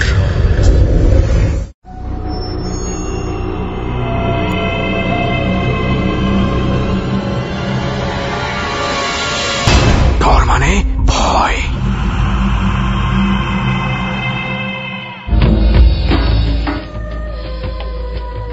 4 মিনিট পর আরো একবার স্বাগত ডরে। আপনারা শুনছেন এবিসি রেডিও FM 89.2। ডর চলাকালীন আমরা বেশ কিছু ছবি ফেসবুকে দিয়ে থাকি। আপনারা চাইলে ফেসবুকে আসতে পারেন। আমাদের ফেসবুকের ঠিকানা www.facebook.com/ABC Radio FM 89.2। আমি আবারও বলছি www.facebook.com/ABC Radio FM 89.2। আপনারা আজকে শুনছেন হৃদয়, সাইফুল, বাচ্চু, রানা এবং জাহাঙ্গীরের জীবনে ঘটে যাওয়া অধিভৌতিক ঘটনা। ফিরছি ঠিক সেখান থেকে যেখানে আমরা বিরতি নিয়েছিলাম। ডর। ও সন্ধ্যার পরে বলে যে আমি আজকে সিলেট মাজারে যাব, আপনারা আসেন। তো আমরা ওর সাথে সাথে যাই। তো আমাদের বাড়ির সামনে একটা কবরস্থান আছে, ও কবরস্থানের দিকে যাইতেছে, কিন্তু আমরা দেখতেছি সবাই দাঁড়া রয়েছে। ও বলছে যে আপনারা এখানে দাঁড়ান। কবরস্থানের দিকে যাইতেছে, যাইতে যাইতে হঠাৎ করে উদা হয়ে যায়। কবরস্থান থেকে উদা হয়ে যায়, ওর আর ওখানে খুঁজে পাওয়া যায়। আপনাদের সবার চোখের সামনে? সবার চোখের সামনে। গ্রামে অনেক মানুষ ছিল। আশেপাশে কি কোনো জঙ্গল জাতীয় কিছু? এটা তো রোডের পাশে একদম খোলামেলা জায়গা। কবরস্থানের এই মাথা থেকে ওই মাথা পর্যন্ত পুরাটাই দেখা যায়। অথচ আপনাদের চোখের সামনে? আমাদের চোখের সামনে থেকে সে নাই। তো অনেক মানুষ খোঁজাখুঁজি করে, সবাই মনে করেন যে একটু ইয়ে হয়ে গেল যে আমার সামনে থেকে পোলাটা কই গেল। তখন কবরস্থানের ভিতরে খোঁজাখুঁজি করে, খোঁজাখুঁজি করার পরে কোথাও পায় না। না পাওয়ার পরে আধা ঘন্টা থেকে 1.5 ঘন্টা পরে ও আসে। কোথা থেকে? কবরস্থানের মাঝখান থেকে। মানে আমি বুঝলাম না ঠিক, কবরস্থানের মাঝখান থেকে সে কি মানে মাটি ফুঁড়ে বেরিয়ে আসে বা কিছু, বা কি? না, এটা আমরা পুরো কবরটা আপনারা খুঁজে দেখেছেন তো? পুরাটা খুঁজে দেখছি, এবং গাছ টাছ আশেপাশে যা ছিল কিন্তু পুরাটাই খুঁজে দেখা হয়েছে, কোথাও ছিল। আচ্ছা, নামতেও দেখি নাই, উঠতেও দেখি নাই, কিন্তু দেখতেছি ওইটা আসতেছে। তো যারা খোঁজাখুঁজি করছে ওই যে সজীব আসতেছে। আমার হঠাৎ করে দেখলেন যে সে আসতেছে ওখান থেকে। আমার ভাইয়ের নাম হলো সজীব, যে ওই যে সজীব আসতেছে। তো যখন সজীব আইলো, সজীবকে জিজ্ঞাসা করা হলো যে তুমি কোথায় গেলা? বলে যে আমি সিলেট মাজারে গেলাম। সিলেট মাজারে গেছো, কেমনে গেলা? তো কইতাছে যে হুজুরটা মাজারে গিয়ে ভোলা থেকে সে 1 ঘন্টা পরে ফেরত আসছে। হ্যাঁ, 1 ঘন্টা পরে ফেরত আসছে। তো গ্রামের মানুষ তো সবাই জিজ্ঞাসা করতেছে যে তুমি ঢাকায় কখনো যাও না, তো সিলেট মাজার গেলা কেমনে? সিলেট মাজার তো যাইতে অনেক সময় লাগে। তো বললো যে আমার যে হুজুরটা পড়াইতো আর যে হুজুরটা নিয়ে যেত সেই আমার নিয়ে গেছে। তো ও সিলেট মাজারের কিছু বর্ণনা দিল, যেমন ও নাকি সিলেট মাজারে মাছ খাওয়াইছে, মাছের আদার দিছে, তারপরে মাজার তোবারক করছে, কিছু পানি নিয়ে আসছে, আর ওই যে আমাদের শিল্পীর ইয়ার কবরটা দেখাইছে, সালমান শাহর কবরটা মাজারের নাকি পিছনে, ওটাও দেখে আসছে। তারপরে মাজারের কিছু তবরক নিয়ে আসছে, মাজারের যে সুতা থাকে সেই সুতাও নিয়ে আসছে, আর মাজারে যে সিনি রান্দা হয় ওটাও নিয়ে আসছে। তো তখন মানে এলাকার যে মানুষ থাকে ওনারা একটু ইয়া হয় যে মোটামুটি হতচকিত যে 1 ঘন্টার মধ্যে তাহলে সত্যি সে মাজার থেকে ঘুরে আসছে, সিলেটে ছিল। তো এলাকার অনেক মানুষ জড়ো হয়ে যায় বাড়িতে, ওরে জিজ্ঞাসা করা হয়, সবকিছু বলার পরে যে হুজুরটা, ও আর ওই হুজুরটাকে কখনো দেখতে পায়, ও নিজেও দেখতে পায় না, আর কখনো তাকে পড়াতেও আসেনি। এই ক্ষেত্রে দেখতে না পাওয়ারই কথা। কেন জানিস? কারণ হচ্ছে দেখ, ওনার কথা শুনেই কিন্তু আমার মাথায় অলরেডি একটা আইডিয়া চলে এসেছিল যে আমি হয়তোবা বলতাম যে নেক্সট টাইম সজীব যখন এভাবে হারিয়ে যাবে অবশ্যই ওর কাছে যেন কিছু টাকা পয়সা দেয়া থাকে, যাতে ও ওই এলাকার কোনো দোকান থেকে ফোন করতে পারে, এবং সেই দোকানের ফোন নাম্বার অনুযায়ী আমরা কিন্তু ট্র্যাক করতে পারবো সে আসলে কোথায়। টেকনিক্যালি ট্র্যাক করার একটা উপায় ছিল, কারণ লজিকে যদি আমি যাই সত্যিকারের, যেটা আমাদের অনেক শ্রোতাই পছন্দ করে না, লজিকে যদি যাই তাহলে সিলেট থেকে আনা ওই জিনিসগুলো তার হুজুর তাকে সিলেটের ফুললি ডেসক্রিপশন দিয়ে তার হাতে দিয়ে দিতে পারে বিশ্বাসযোগ্য করার জন্য নিজেকে। কিন্তু যেহেতু হুজুর নিজেই আর পরবর্তীতে দেখা দেয়নি, তার মানে এই ইচ্ছাটা তার ছিল না যে সে ক্ষমতাবান কেউ একজন হিসেবে নিজেকে আত্মপ্রকাশ করবে। রাইট। আরো একটা বিষয় হচ্ছে যে মাদ্রাসাতেই তো ওকে পড়াতো। জি, মাদ্রাসার কেউ কি কখনো দেখেনি যে ওকে পড়ানোর সময়? তার সাথে সিঙ্গেল রুমে পড়াইতো। আচ্ছা, তো যখন পড়াইতো তখন আর কি কেউ দেখেও নাই ওনারে, কিন্তু ওই দেখতো। মানে আচ্ছা, একটা জিনিস আমি বুঝতে পারছি না, মাদ্রাসাতে তো ইউজুয়ালি ছাত্ররা বা ছাত্রীরা একসাথে সংঘবদ্ধ হয়ে পড়াশোনা করে, তো আপনার ভাই একা কেন পড়তো? একসাথে সারাদিন পড়তো, মানে রাত্রে যে কোচিং টাইমের ইয়া থাকে না, একটু এক্সট্রা পড়ানোর জন্য সেই টাকা আপনাদের বাসা থেকে দেওয়া হতো? হ্যাঁ, সেই টাকা হুজুরের দেওয়া হইতো, কিন্তু যে হুজুরের দেওয়া হইতো উনি ছিল মাদ্রাসার বড় হুজুর। ও, ওনার হাতে সরাসরি দেওয়া হতো। কিন্তু উনি জানতো যে আসলে ও পড়ে কি পড়ে না এসব ব্যাপারে কিছু বলতো না, কিন্তু যে হুজুর ওরে পড়াইতো ওই হুজুর ওই মাদ্রাসায় থাকে। বুঝতে পেরেছি, প্রচন্ড ঘোলাটে একটা ভয়ঙ্কর ঘটনা বলা যায়, কিন্তু এর মধ্যে অনেক অনেক ঘোলাটে কিছু ব্যাপার আছে। অনেক প্রশ্ন আসছে আমার মাথায়, যে প্রশ্নগুলোর উত্তর খুঁজতে গেলে আসলে আমাদেরকে ওই জায়গাটায় যেতে হবে। যেমন আমি ওই বড় হুজুরকে অবশ্যই জিজ্ঞেস করতাম যে আপনি কি হিসাবে টাকা নিতেন, সেটাই, আর আপনি কেন নিতেন, আর কোন কোন ছাত্র কোন কোন টিচারের কাছে পড়ে আপনি কেন জানবেন না। তাহলে হয়তো আমরা কিছু প্রশ্ন আমাদের দুজনের মধ্যে ছিল, সেই প্রশ্নগুলোর উত্তর আমরা পেয়ে যেতাম। যাই হোক, তো এখন তো আর ঘটছে না আপনার ভাইয়ের সাথে? এখন ঘটছে না, এখন ও বর্তমানে ঢাকায় আছে, ওকে আর গ্রামে রাখা হয় নাই। আচ্ছা, এই ঘটনার পর ওরে ঢাকায় নিয়ে আসা হয়েছে যে আমরা হয়তো ঢাকায় চলে যাবো, ওইখানে থাকবে, ওরে যদি আবার নিয়ে যায়। কিন্তু এখানে আসার পরে ওই হুজুরের সাথে আর কোনো দেখা সাক্ষাৎও নাই, আর ওর পড়াই তো আসে না। আচ্ছা, যাই হোক, তাহলে মানে হুজুরের গায়েব হয়ে যাওয়ার সাথে সাথে এখানেই ঘটনাটারও ইতি ঘটছে, কারণ তারপরে আর সজীবের সাথে অর্থাৎ আপনার ছোট ভাইয়ের সাথে তেমন আর কিছু হয়নি ওই ধরনের। কিন্তু বাচ্চু ভাই, আপনার সাথে বোধহয় ঘটেছে গাড়িতে আবারও সেই মৃতদেহ আনা নেওয়া করার সময়। হ্যাঁ, সেটা তো ঘটছে। তাহলে আমরা এবার সেই অভিজ্ঞতাটা একটু জানি। সেই অভিজ্ঞতাটা হলো, আমি প্রথম থেকে বলি, সেটা হচ্ছে আমি গাড়িটা নিয়ে যখন আসতেছি তখন দাউদকান্দি গরিপুর, আচ্ছা, এখান থেকে আমার গাড়িটা পুলিশে সিগন্যাল দেওয়া হয় পুলিশ ডিউটি খাটার জন্য। আচ্ছা, এটা কবের ঘটনা? এটা হচ্ছে আপনার এই আমার ছোট ভাইয়ের ঘটনার আগের ঘটনা। তাহলে 1-2 মাসের মধ্যেই হয়তো ঘটনা ঘটেছে, হরতালের পরপরই এই ঘটনাটা আর কি। তো পিকআপের সিস্টেমটা হলো এরকম যে যদি রিকন্ডিশন করা হয় তাহলে পুলিশ যেই থানায় পাঠাবে ওই থানায় যেতে হবে, যা ডিউটি করতে হবে, শুধু তেলের খরচ দিব। আচ্ছা, মানে এটা আমরা দেখে থাকি যে অনেক সময় সরকারি এই দায়িত্ব পালনের জন্য এটা পুলিশ অনেক সময় অনেক ধরনের গাড়ি ক্রোক করে থাকে। আসলে এটা ক্রোক বলা ঠিক হবে না, কিছু একটা নির্দিষ্ট সময়ের জন্য বা 1-2 দিনের জন্য এটা নেওয়া হয়ে থাকে। জি, তো আমার পাঠানো হয় চাঁদপুরে, তো ওখানে যাই ডিউটি করি। সন্ধ্যার পরে, সন্ধ্যার আগেই 5টার দিকে একটা ফোন আসে যে সন্ধ্যার পরে আমাদেরকে একটা লাশ আনতে যাইতে হইব। চাঁদপুরে একটা গ্রামে লাশ আনতে যাইতে হইব। ওই গ্রামটায় ওই লাশটা যে মারা যায় উনি অনেক নেশা পানি করতো। আচ্ছা, অনেক নেশা পানি করতো, নেশা পানি করার পরে পানিতে ডুইবা মারা যায়। মানে কি বুঝি নাই আমি। লাশটা মানে যেই লাশটা মারা যায় সে অনেক নেশা করে পানিতে নেশাগ্রস্ত অবস্থায় হয়তো পানিতে পইরা মারা যায়, আর উঠতে পারে না। তো মারা যাওয়ার পরে ওই এলাকার চেয়ারম্যান থানাতে ফোন করার পরে থানা থেকে আমাদেরকে পাঠায়। আমার গাড়ি আর একটা কনস্টেবল আর একটা দম। আচ্ছা, 3 জনকে থাকে। তো যখন ওই গ্রামে যাই, যাওয়ার পরে যে দমটা থাকে ও লাশটা উঠায় গাড়িতে। কিছু দূর আসার পরে পিছন থেকে একটা শব্দ হয়। পিছন থেকে একটা শব্দ হওয়ার পরে আমরা গাড়িটা থামাই। থামানোর পরে দেখতেছি যে লাশটা একটু লড়াচড়া করতেছে, আর ওই দমটা মানে ওনারে শোয়ানোর জন্য চেষ্টা করতেছে কিন্তু পারতেছে না। আচ্ছা, তখন বলে যে ভাই দেখেন ও তো উঠে যাইতেছে, ওর একটু শোয়ান। তো আমরা সবাই যাতা মানে উঠে গেছিল, শোয়াইছি। মানে আপনারা এত স্বাভাবিকভাবে জিনিসটা কিভাবে নিলেন? আপনাদের কি ধারণা যে মানে মৃত লাশের ভিতরে উল্টাপাল্টা কেমিক্যালের রিঅ্যাকশনে মাঝে মাঝে এরকম কি হয়? হ্যাঁ, পানিতে ডুবে যেহেতু মারা গেছে, হয়তো ফুলা টুলা উঠছে, এরকম ভাবে কিছু হইতে পারে। আচ্ছা, এই জন্য আর কি। তো আমরা এটার কিছু মনে করে নাই, কারণ সাধারণ মানুষের জন্য কিন্তু একটা লাশ নড়ে চড়ে ওঠা অনেক বড় একটা ব্যাপার। হ্যাঁ, তো লাশটা আমরা হাসপাতালে নিয়ে যাই পোস্টমর্টমের জন্য। পোস্টমর্টম কইরা যখন লাশটা নিয়ে আসি, গাড়িতে করে নিয়ে আসতেছি, তখন ওনার একটা গার্জিয়ানও থাকে। আচ্ছা, হাসপাতাল থেকে আসে। তো লাশটা নিয়ে আসার পথে কিছু দূর আসার পরে আমরা দেখতেছি যে পিছনে যে লাশটা যে জায়গায় শোয়ানো ছিল সেই জায়গায় লাশটা নেই। তো গাড়িটা থামাই। গাড়িটা থামানোর পর আমি আর কনস্টেবল নামি। মানে আপনারা তো লাশ নেই দেখে মনে হয়? হ্যাঁ, লাশ নাই দেখে তো এমনি ভয় পেয়ে গেছি অনেক, যে লাশ গেল কই। তো কনস্টেবল আর আমি নামিয়া পিছনে যায় দেখি যে জায়গায় লাশটা শোয়ানো ছিল সেই জায়গায় দমটা শোয়ানো। দম ওখানে মানে যে, হ্যাঁ, দমটা ওখানে শুয়ে আছে, আর লাশটারে কেউ যেন আলগায়া নিয়ে ওই দমের জায়গায় বসে আছে। ও মাই গড। মানে কিন্তু পিছনে তো ডোম আর লাশ ছাড়া আর কেউ ছিল না, আর গাড়িও চলন্ত অবস্থায় ছিল। ডোমটা নিজের মতন শুয়ে আছে। ডোমটা লাশটারে যেভাবে শোয়াইছি ঠিক সেভাবে ডোমটাও শুয়ে আছে, কিন্তু ডোমটা যে জায়গায় বসা ছিল ওই জায়গায় লাশটা বসা। তারপর আপনারা ডোমকে উঠাননি? ডোমকে উঠাই নাই। তখন আমরা লাশটারে ধরতে যাই যে আসলে এটা কি হচ্ছে। যখন লাশটারে ধরতে যাই, হাতটা লাগাই, তখন লাশটাও পড়ে যায়।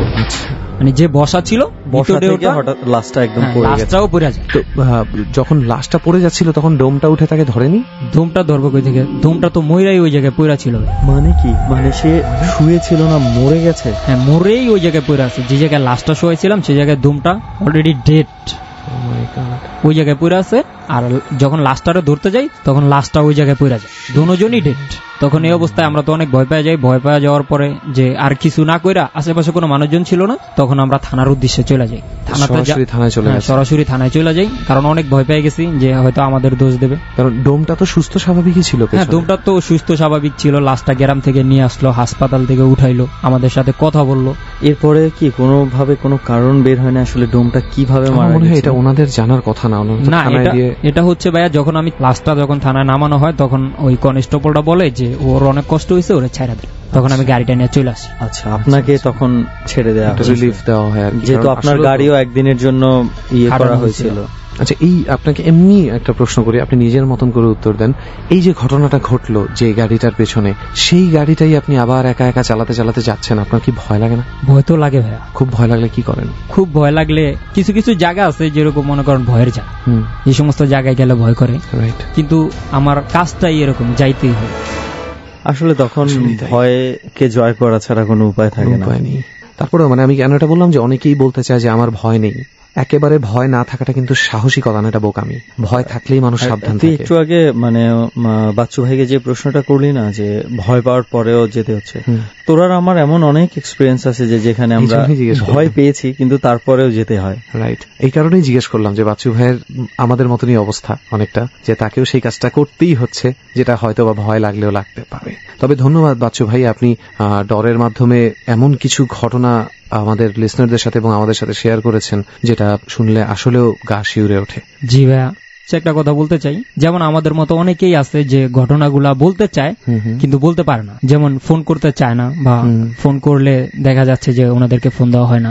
আর জাস্ট এইটাই আমি বলতে যাচ্ছিলাম, বাচ্চু ভাই যেটা বলছিল যে অনেকে হয়তো ফোন দিয়ে হয়তো বা অনেকটা সময় পার হয়ে যায়, কারণ আমরা এত ফোন পাই, সবাইকে তো আসলে একসাথে ফোন দেওয়া সম্ভব হয় না, ধীরে ধীরে আমাদেরকে ফোন দিতে হয়। হয়তো বা আপনি ফোন দিয়েছেন 1 মাস হোক, 2 মাস হোক, 3 মাস হোক, যদি আপনার স্টোরি ভালো হয়ে থাকে আপনাকে অবশ্যই ফোন দেয়া হবে। এবং এখন ডরের জন্য আমাদের একটা ফেসবুক পেজও আমরা খুলে ফেলেছি। অ্যাড্রেসটা ভালো করে শুনে নিন, facebook.com/DARRSTORE, অর্থাৎ facebook.com/DORSTORE। এখানে আপনি কোন রকম হাই হ্যালো, কেমন আছেন, ভালো আছেন, কোনো কিছুর প্রয়োজন নেই। আপনার নাম, বর্তমানে কোথায় থাকেন, আপনার ফোন নাম্বার, আপনার স্টোরি কয়টা এবং আপনার স্টোরির সারমর্ম, এবং সেই সাথে আপনি মানে কিসে পড়ছেন, হ্যাঁ অবশ্যই আপনার বয়সটাও একটু আমাদেরকে উল্লেখ করে দেবেন। আপনারা ওই পেজে গেলে অবশ্যই এগুলো লেখা আছে যে কি কি পাঠাতে হবে। তারপরেও আরো একবার পেজের অ্যাড্রেসটা বলে দিই, facebook.com/DARRSTORE, সবগুলো ছোট হাতের, DARRSTORE। এই পেজে গেলেই আপনারা পেয়ে যাবেন। এবং অবশ্যই আপনাদের গল্প যদি ভালো হয়, বিশ্বাসযোগ্য মনে হয়, বানানো গল্প না মনে হয়, অবশ্যই আপনাকে কল করা হবে। ওকে, ডট চলছে। একটু আগে আমরা একজনের গল্প শুনলাম, এবার যাব খান সাহেবের কাছে আর জাহাঙ্গীর ভাইয়ের কাছে। ওনারা আবার দুজন এক এলাকা থেকেই এবং দুজন বন্ধু আর কি আমাদের সাথে এই জার্নিতে জয়েন করেছে। তো আমরা প্রথমে আপনার কাছেই যাই, যেহেতু কাছাকাছি আপনি আছেন। তো এতক্ষণ তো আমরা শুনলাম বেশ কয়েকটা ঘটনা, তো এবার আপনার ঘটনা শুনি। ধন্যবাদ সুমন ভাই এবং রেহান ভাইকে।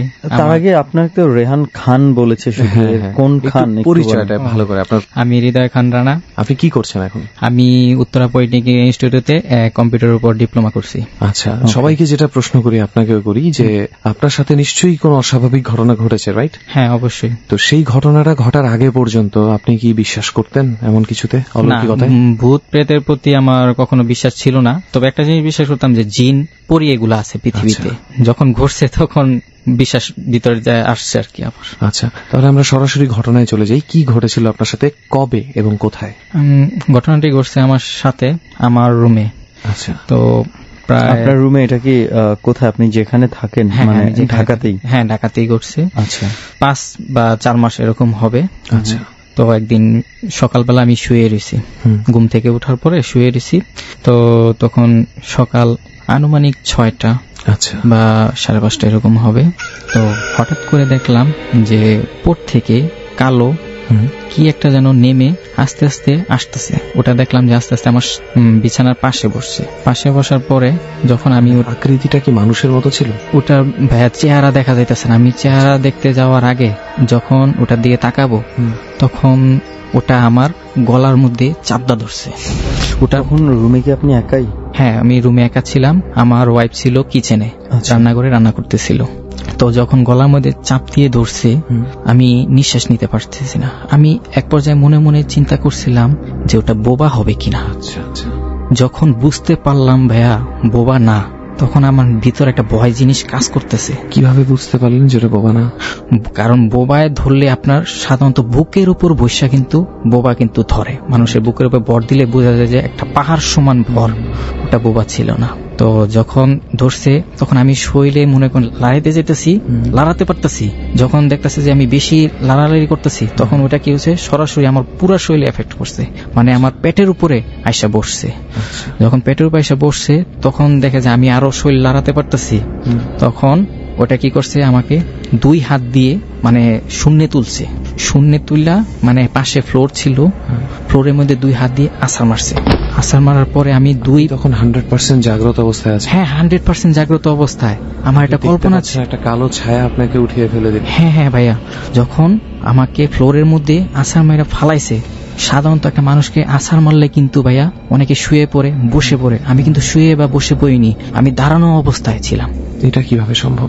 এটা আমিও বুঝতে পারলাম না, এটা তো আমার কল্পনা ছিল না, এটা আমার বাস্তবে। আমার মনে হলে এখনো আমার বুকের হৃৎপিণ্ডর হার্টবিটটা বেড়ে যায় আরো বেশি। ব্যাপারটা কি এরকম যে আপনাকে আসলে সে আছাড় দেয়নি বা ফেলে দেয়নি, সে হচ্ছে আপনাকে ধরে দাঁড় করিয়ে দিয়েছে? না, দাঁড় করে দিলে তো আমার পায়ের মধ্যে আমি ব্যথা পাতাম না, এখন পর্যন্ত আমার পায়ের মুড়ায় আমি ব্যথা পাই। মানে যেভাবে আছাড়টা দিছে মনে করেন এভাবে সোজা হবে, এভাবে মানে আছাড় দিয়ে দাঁড়া করে, মানে সোজাসুজি, মানে শোয়া অবস্থা না, অনেকে সোজাসুজি মানে নিচের দিকে ঠেলে দিয়েছে, যেটা পায়ের উপরে সে পুরো ভরটা পড়েছে। হ্যাঁ, পায়ের পুরোপুরি ভরটা পড়ছে। তারপর আমি চেষ্টা করলাম মাটিতে তাকানোর জন্য। যখন মাটির দিকে তাকাইছি তখন দেখি যে কালো বোরকা আছে না, বোরকার মতন কাপড়ে ঢাকা পুরা পাও দেখা যাচ্ছে না।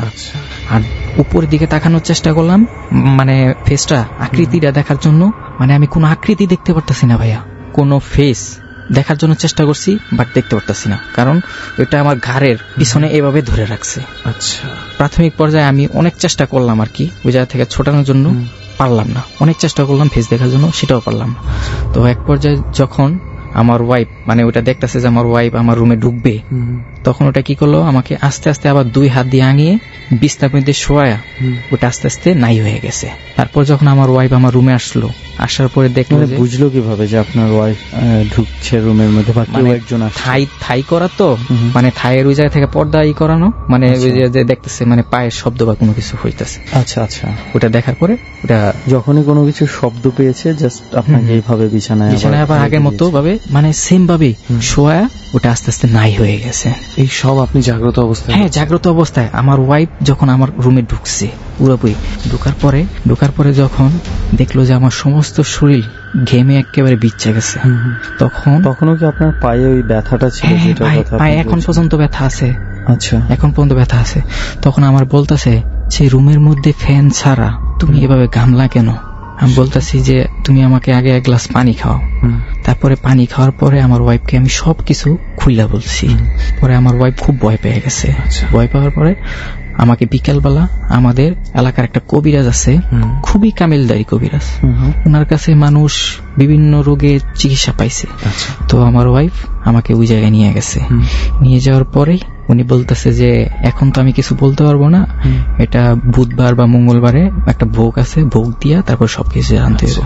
তারপরে মনে করেন যে পরে বুধবারে আমরা গেলাম, আবার গেছি।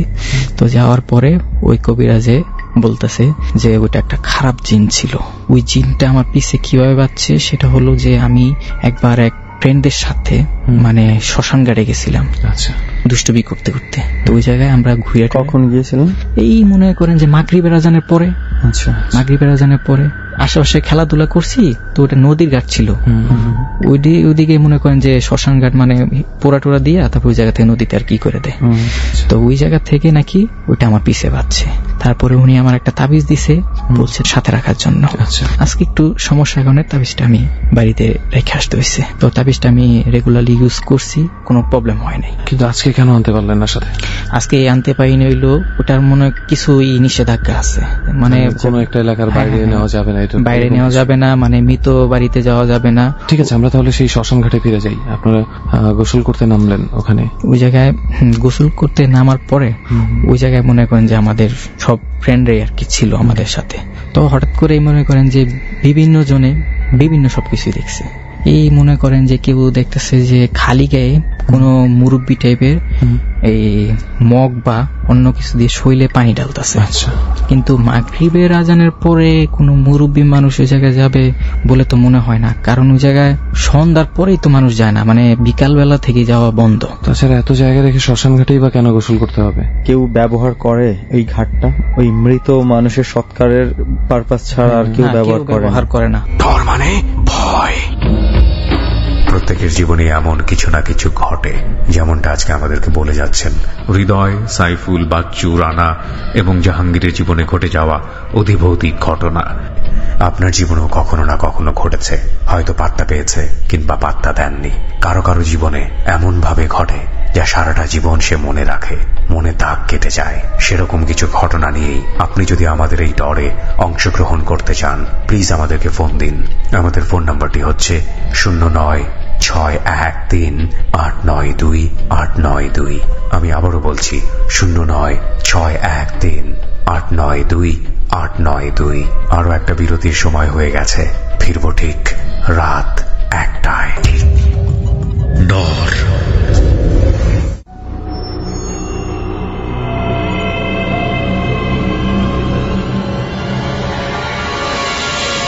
ডর মানে ভয়।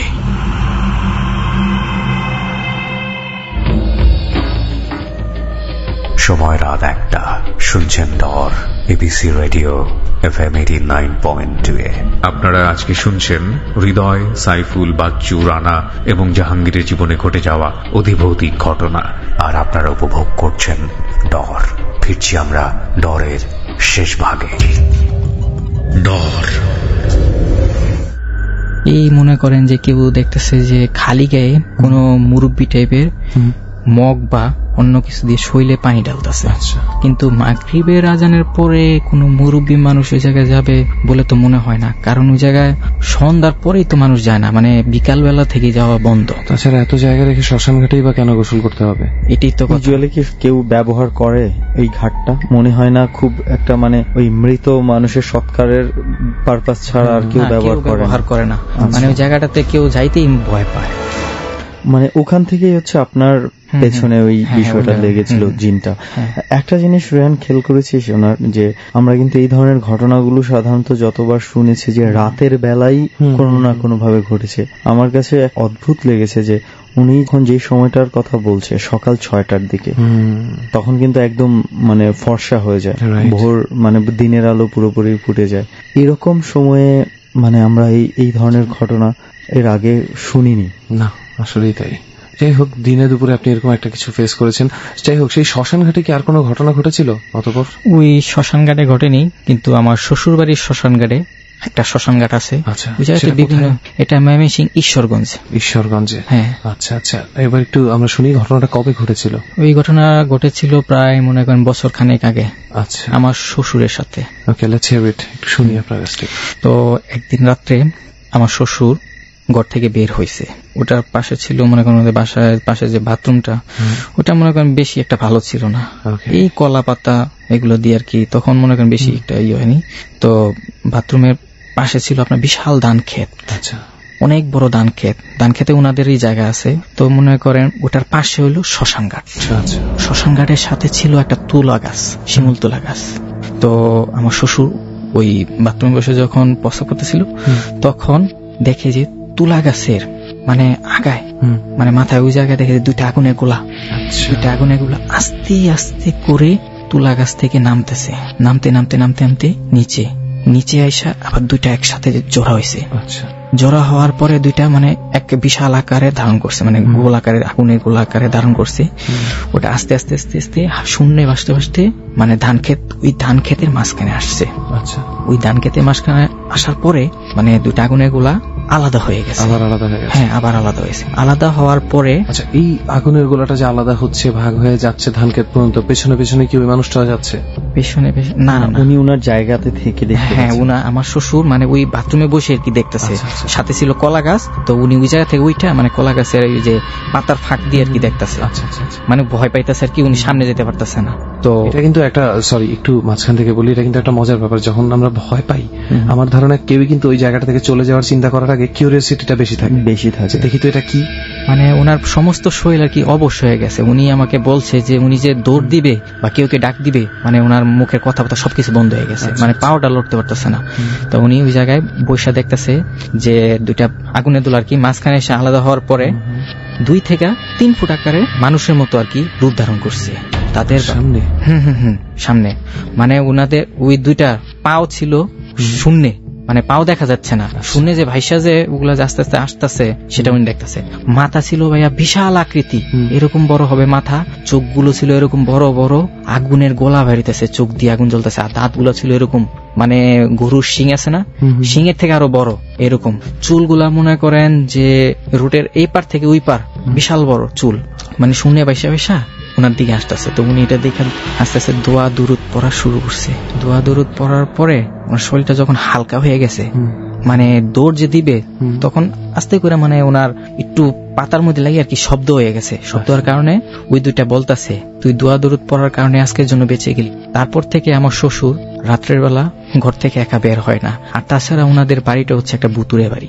আপনি ভাইয়া গেলে বুঝতে পারবেন যে রাত্রে অনেক জনই মানে অনেক ধরনের এক্সপিরিয়েন্স করছে, মানে বিভিন্ন জনে বিভিন্ন রকম দেখছে। যেমন মনে করেন ওনাদের বাসায় একটা পুকুর আছে। এটা আপনার শ্বশুর বাড়ির কথা বলছেন? হ্যাঁ, পুকুর আছে শ্বশুর বাড়িতে একটা পুকুরে। তো আমার শ্বশুর যখন মনে করেন যে যৌবন বয়স ছিল, মানে আমাদের বয়সের মতো ছিল, তখন ওনার সাথে একটা পরী ছিল। ওই পরীটা থাকাকালীনে উনি অন্য কিছু করতে পারতো না, মানে ওনারকে বিয়ে দেওয়ার জন্য অনেক চেষ্টা করছে, মানে ওই পরীটা আর কি বাধা সৃষ্টি করছে। তারপর আমার শ্বশুরের বাবা, উনিও খুব কামিলদারি লোক ছিল। যখন শোনার পরে ওনাকে ওদিকে এক কবিরাজ ছিল বড়, ওই কবিরাজের কাছে নিয়ে গেছে। কবিরাজে বলছে যে ওর সাথে একটা পরী আছে, দুষ্ট পরী আছে, ওই পরীটা থাকা কাহিনী ওকে বিয়ে দেওয়া যাবে না। আচ্ছা, তো ওই পরীটাকে আগে সরাতে হবে। তো তাৎক্ষণিক পর্যায়ে উনি বলে যে ঠিক আছে, যেভাবে হোক আপনি পরীটাকে সরাইয়া দেন। আচ্ছা, পরে ঠিক আছে, পরে উনি বলল যে আপনি একটা বড় বোতল নিয়ে আসবেন, এটাকে ভরতে আটকে রাখতে হবে। তো আদিকালের কাচের বোতলগুলা ভাইয়া ছিল মনে করেন যে উপরে যে নিপিলগুলা মানে চোকা একদম চিকন পাতলা, অনেক বড় বোতল ছিল। তো বোতলটা নিয়ে যেতে বলছে, তো বোতলটা নিয়ে গেছে। নিয়ে যাওয়ার পরে বলতেছে যে ঘরের মধ্যে আপনারা যারা আছেন একমাত্র উনি ছাড়া সবাই বাইরে চলে যান। কে বলতেছে এটা? কবিরাজে। আচ্ছা, তো কবিরাজের সাথে যে জিনটা ছিল ওই জিনটাকে কবিরাজে ডাক দিছে। আচ্ছা, ডাক দেওয়ার পরে ওই জিনটা আসছে। ডাক দেওয়ার আসার পরে বলতেছে যে আমাকে কি করতে হবে সেটা আমি ভালো করে জানি, কারণ ওর যে সমস্যা ওটা আমি ওর চেহারা দেখে বলছি। কয় তাহলে এখন কিভাবে কি করবা? কয় বোতল তো আনতে বলছিলেন, বোতল আনছে কি? হ্যাঁ, বোতল তো আনছে। যে কবিরাজ ভিতরে কি ভর করছে, উনি দেখছে যে ওই পাত্রটা আমার শ্বশুরের সামনে রাখলো আর কি। যে ওই কবিরাজটা একটা মনে করেন যে কিছু ময়ূরের পাক, তারপরে মনে করেন যে ঝাড়ুর শলা একসাথে বেঁধে, তো আমার শ্বশুরকে আস্তে আস্তে মনে করেন যে শৈলের মধ্যে টাচ করতেছে, আর শ্বশুর মানে বলতেছে যে আস্তে আস্তে লাভ দা উঠতেছে, বসা থেকে লাভ দা উঠতেছে, আর বাবা মা নাম ইচ্ছা মতো বলতেছে, মানে আমাকে মেরে ফেললো এই ধরনের কথা বলতেছে। প্রচন্ড পেইনে আছে। মানে ওনার সাথে যে পয়টা ছিল মানে খুব দুষ্ট ছিল, খুবই খারাপ ছিল ওটা। তারপরে যখন পাত্রের মধ্যে ওই দুষ্ট পয়টা যখন পাত্রের মধ্যে ঢুকছে, তখন সমস্ত ঘর নাকি গরম হাওয়াতে ভরে গেছে। গরম হাওয়াতে একদম মনে করেন যে ঘরটা নাকি একদম ঝাঁকা দিছে।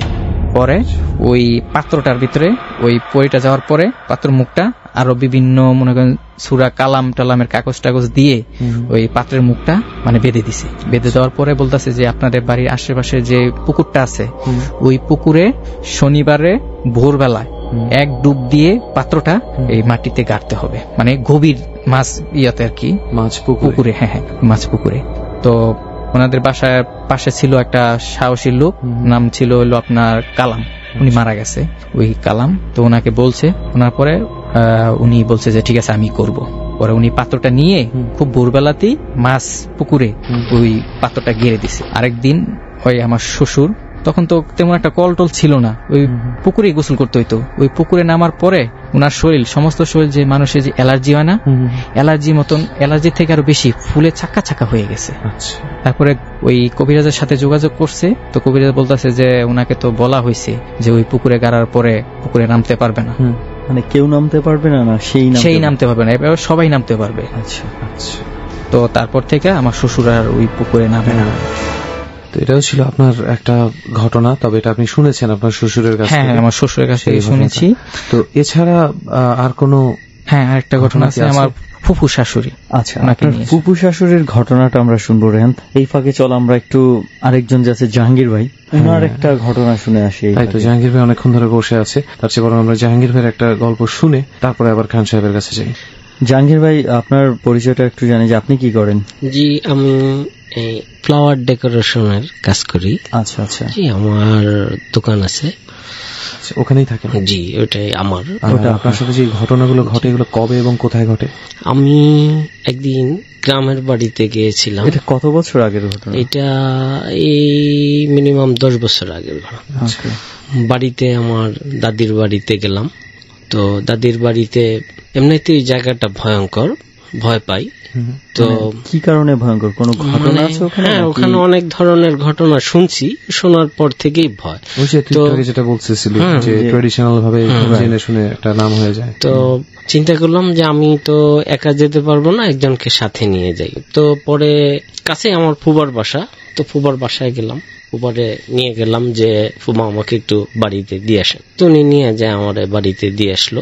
এটা আমাদের নাটোরের ঘটনা। ফুবা দিয়ে আসলো। তো পরে সন্ধ্যা হয়ে গেল, তো বাড়িতে গেলাম। তো আমাদের দাদুর বাড়ির টয়লেটটা একটু দূরে। তো আমি চিন্তা করলাম যে ওই টয়লেটে যাব না, সেটা ওই বেড়াটারা দেওয়া আর কি। তো মনে করে আমি আর একটু ফাঁকা জায়গায় গেলাম। তো যা পাশে, বাম পাশে দুই টয়লেটের 2-3 হাত পরেই 2টা তালের গাছ ছিল। চিন্তা করলাম যে ওখানে, ওর পাশে আবার একটা গরুর গোয়াল ঘর আছে অনেক বড়, সেখানে 7-8টা গরু আছে।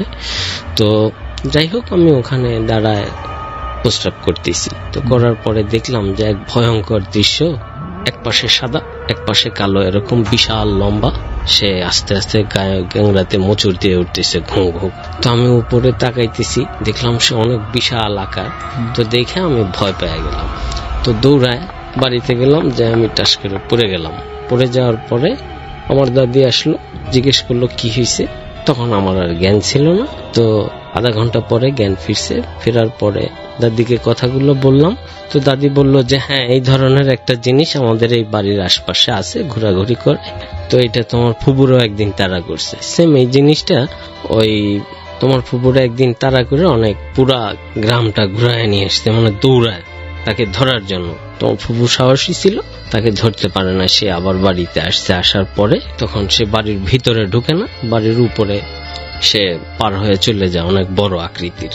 এই গল্প দাদির কাছ থেকে শুনছি, এরকম একটা জিনিস এই কবরস্থান থেকে এই নদীর এক সাইডে বট গাছ আছে, সে ওখানে যাতায়াত করে।